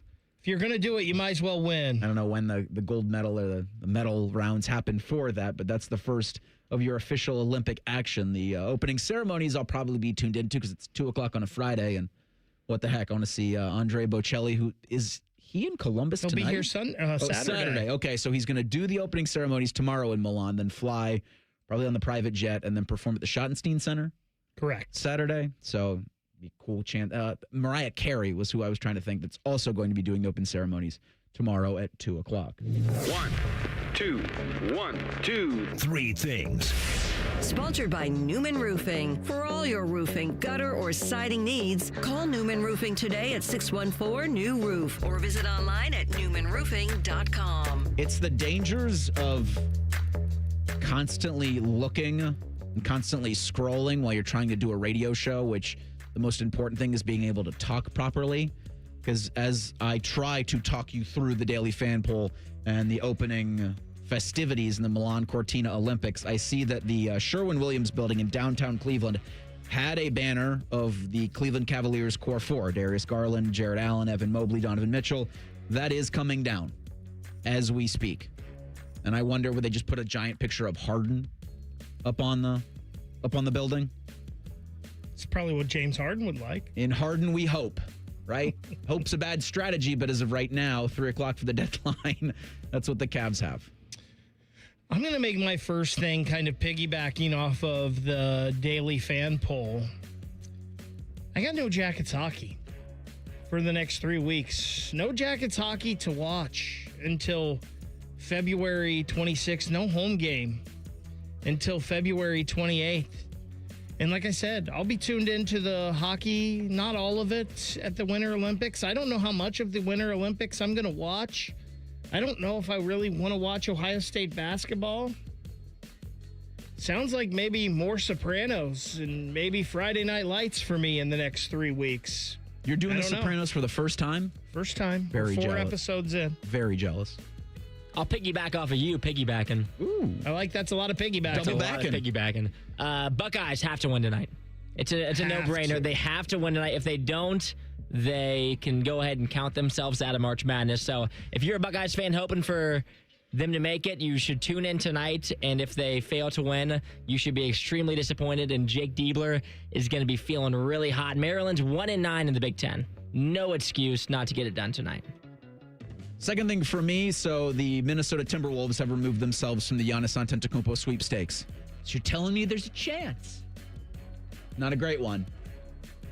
But if you're going to make the Harden move, I hope as a Cavaliers fan, something else comes with it. Hope is not a strategy, Reese. Oh, it sucks. God, that'd be... I guess I'd have been okay with Porzingis. He just got dealt to the Warriors this morning. Maybe as a guy you could bring off the bench, because you might need a lanky big that can shoot, but he's if not more injury prone than Garland. Could you imagine how insufferable Tyvis Powell would be if the Cleveland Cavaliers got his favorite player? So can his insufferability be cranked up anymore? I don't know. We'd find out. I have faith in Tyvis, that's for sure. Speaking of insufferable, Jacob Reimer just said more college basketball for you. No, probably not. Yeah, no thanks. Although I will watch that Miami OU game. That's next Friday. Second thing for me, first of the month just happened, right? So it's time to pay all your bills. I do a lot of my bills online, like I think most of you do. I am so sick of two-step authentication and texting or emailing codes or making me do some kind of weird encryption. Like, I've already given you my password, and I'm trying to give you money. I am trying to pay my bills. I desperately just want to give you my money and make it as quick and painless as possible. Quit making it hard for me to pay my bills. And then I've got to change my password for some reason because I've been with you for 10 years and I've never been hacked. But yet I need to change my password, and then I can't use this symbol, or I can't use this number here, or this letter there, or you put a period where you shouldn't. Stop making it hard for me to pay my bills. I agree. Thank you, Isaiah. I do agree. My next one, college football, you guys start taking some notes. The one thing the NBA and NFL both have figured out is when to put the trade deadline and how they do free agency. The transfer portal for college football is absolutely at the most abysmal time. I mean, you see right now in the NBA, no one has cared about the whole first half of the season. The deadline comes up right as the Super Bowl has its off week, and there's no NHL really going on for a little bit. The deadline's today, and that ramps up for the second half of the year. For the NBA fans that forgot they were fans, now they're tuning back in. Baker, I'm going to make this my final thing because you're getting a lot of love in the YouTube chat with it. But Coach Beard has the best take of them all. It says iOS automatically pulls the codes from your texts and emails and populates the form for you, Baker. It's your fault for being an Android user. Every time we have a group chat, I got to see green on my phone. I'm not trying to do that. Google does that too, but they're all stupid. I don't like them. There's a phrase I can't use on I'm not going to remember them. Yeah, there's a phrase I can't use on the air for how all companies that have apps have made their app experience worse because, to quote Phil Castellini, where are you going to go? Second thing for me, we mentioned yesterday the layoffs at the Washington Post as they are getting rid of their sports department. Great job out of Washington Capitals head coach Spencer Carberry this morning, who started his press conference by acknowledging Bailey Johnson. And if you don't know who Bailey is, she used to cover the Columbus Blue Jackets in the Crew, I believe, for the Columbus Dispatch. She moved to Washington to cover the Caps to the Washington Post, saying that how bummed he was that Bailey wasn't there today, and he was thinking about her and said that her next stop, wherever it is, he knows she'll do a fantastic job. Good job out of you, Spencer Carberry. Coming up next on Rothman and Ice, we got the forever entertaining Dan Dockage from the Super Bowl. Then Matt Finkus is the former Mike Vrabel teammate. Is going to be in studio at 12:30. You'll have that to look forward to, which is always nice. We'll be back tomorrow at 9 a.m., 9 to noon, Bishop and Friends, right here on The Fan. 1, 2, 3. Here at The Fan, it's always football o'clock. Proud to be your home of the Buckeyes, Browns, and all the NFL games you can handle. The Fan.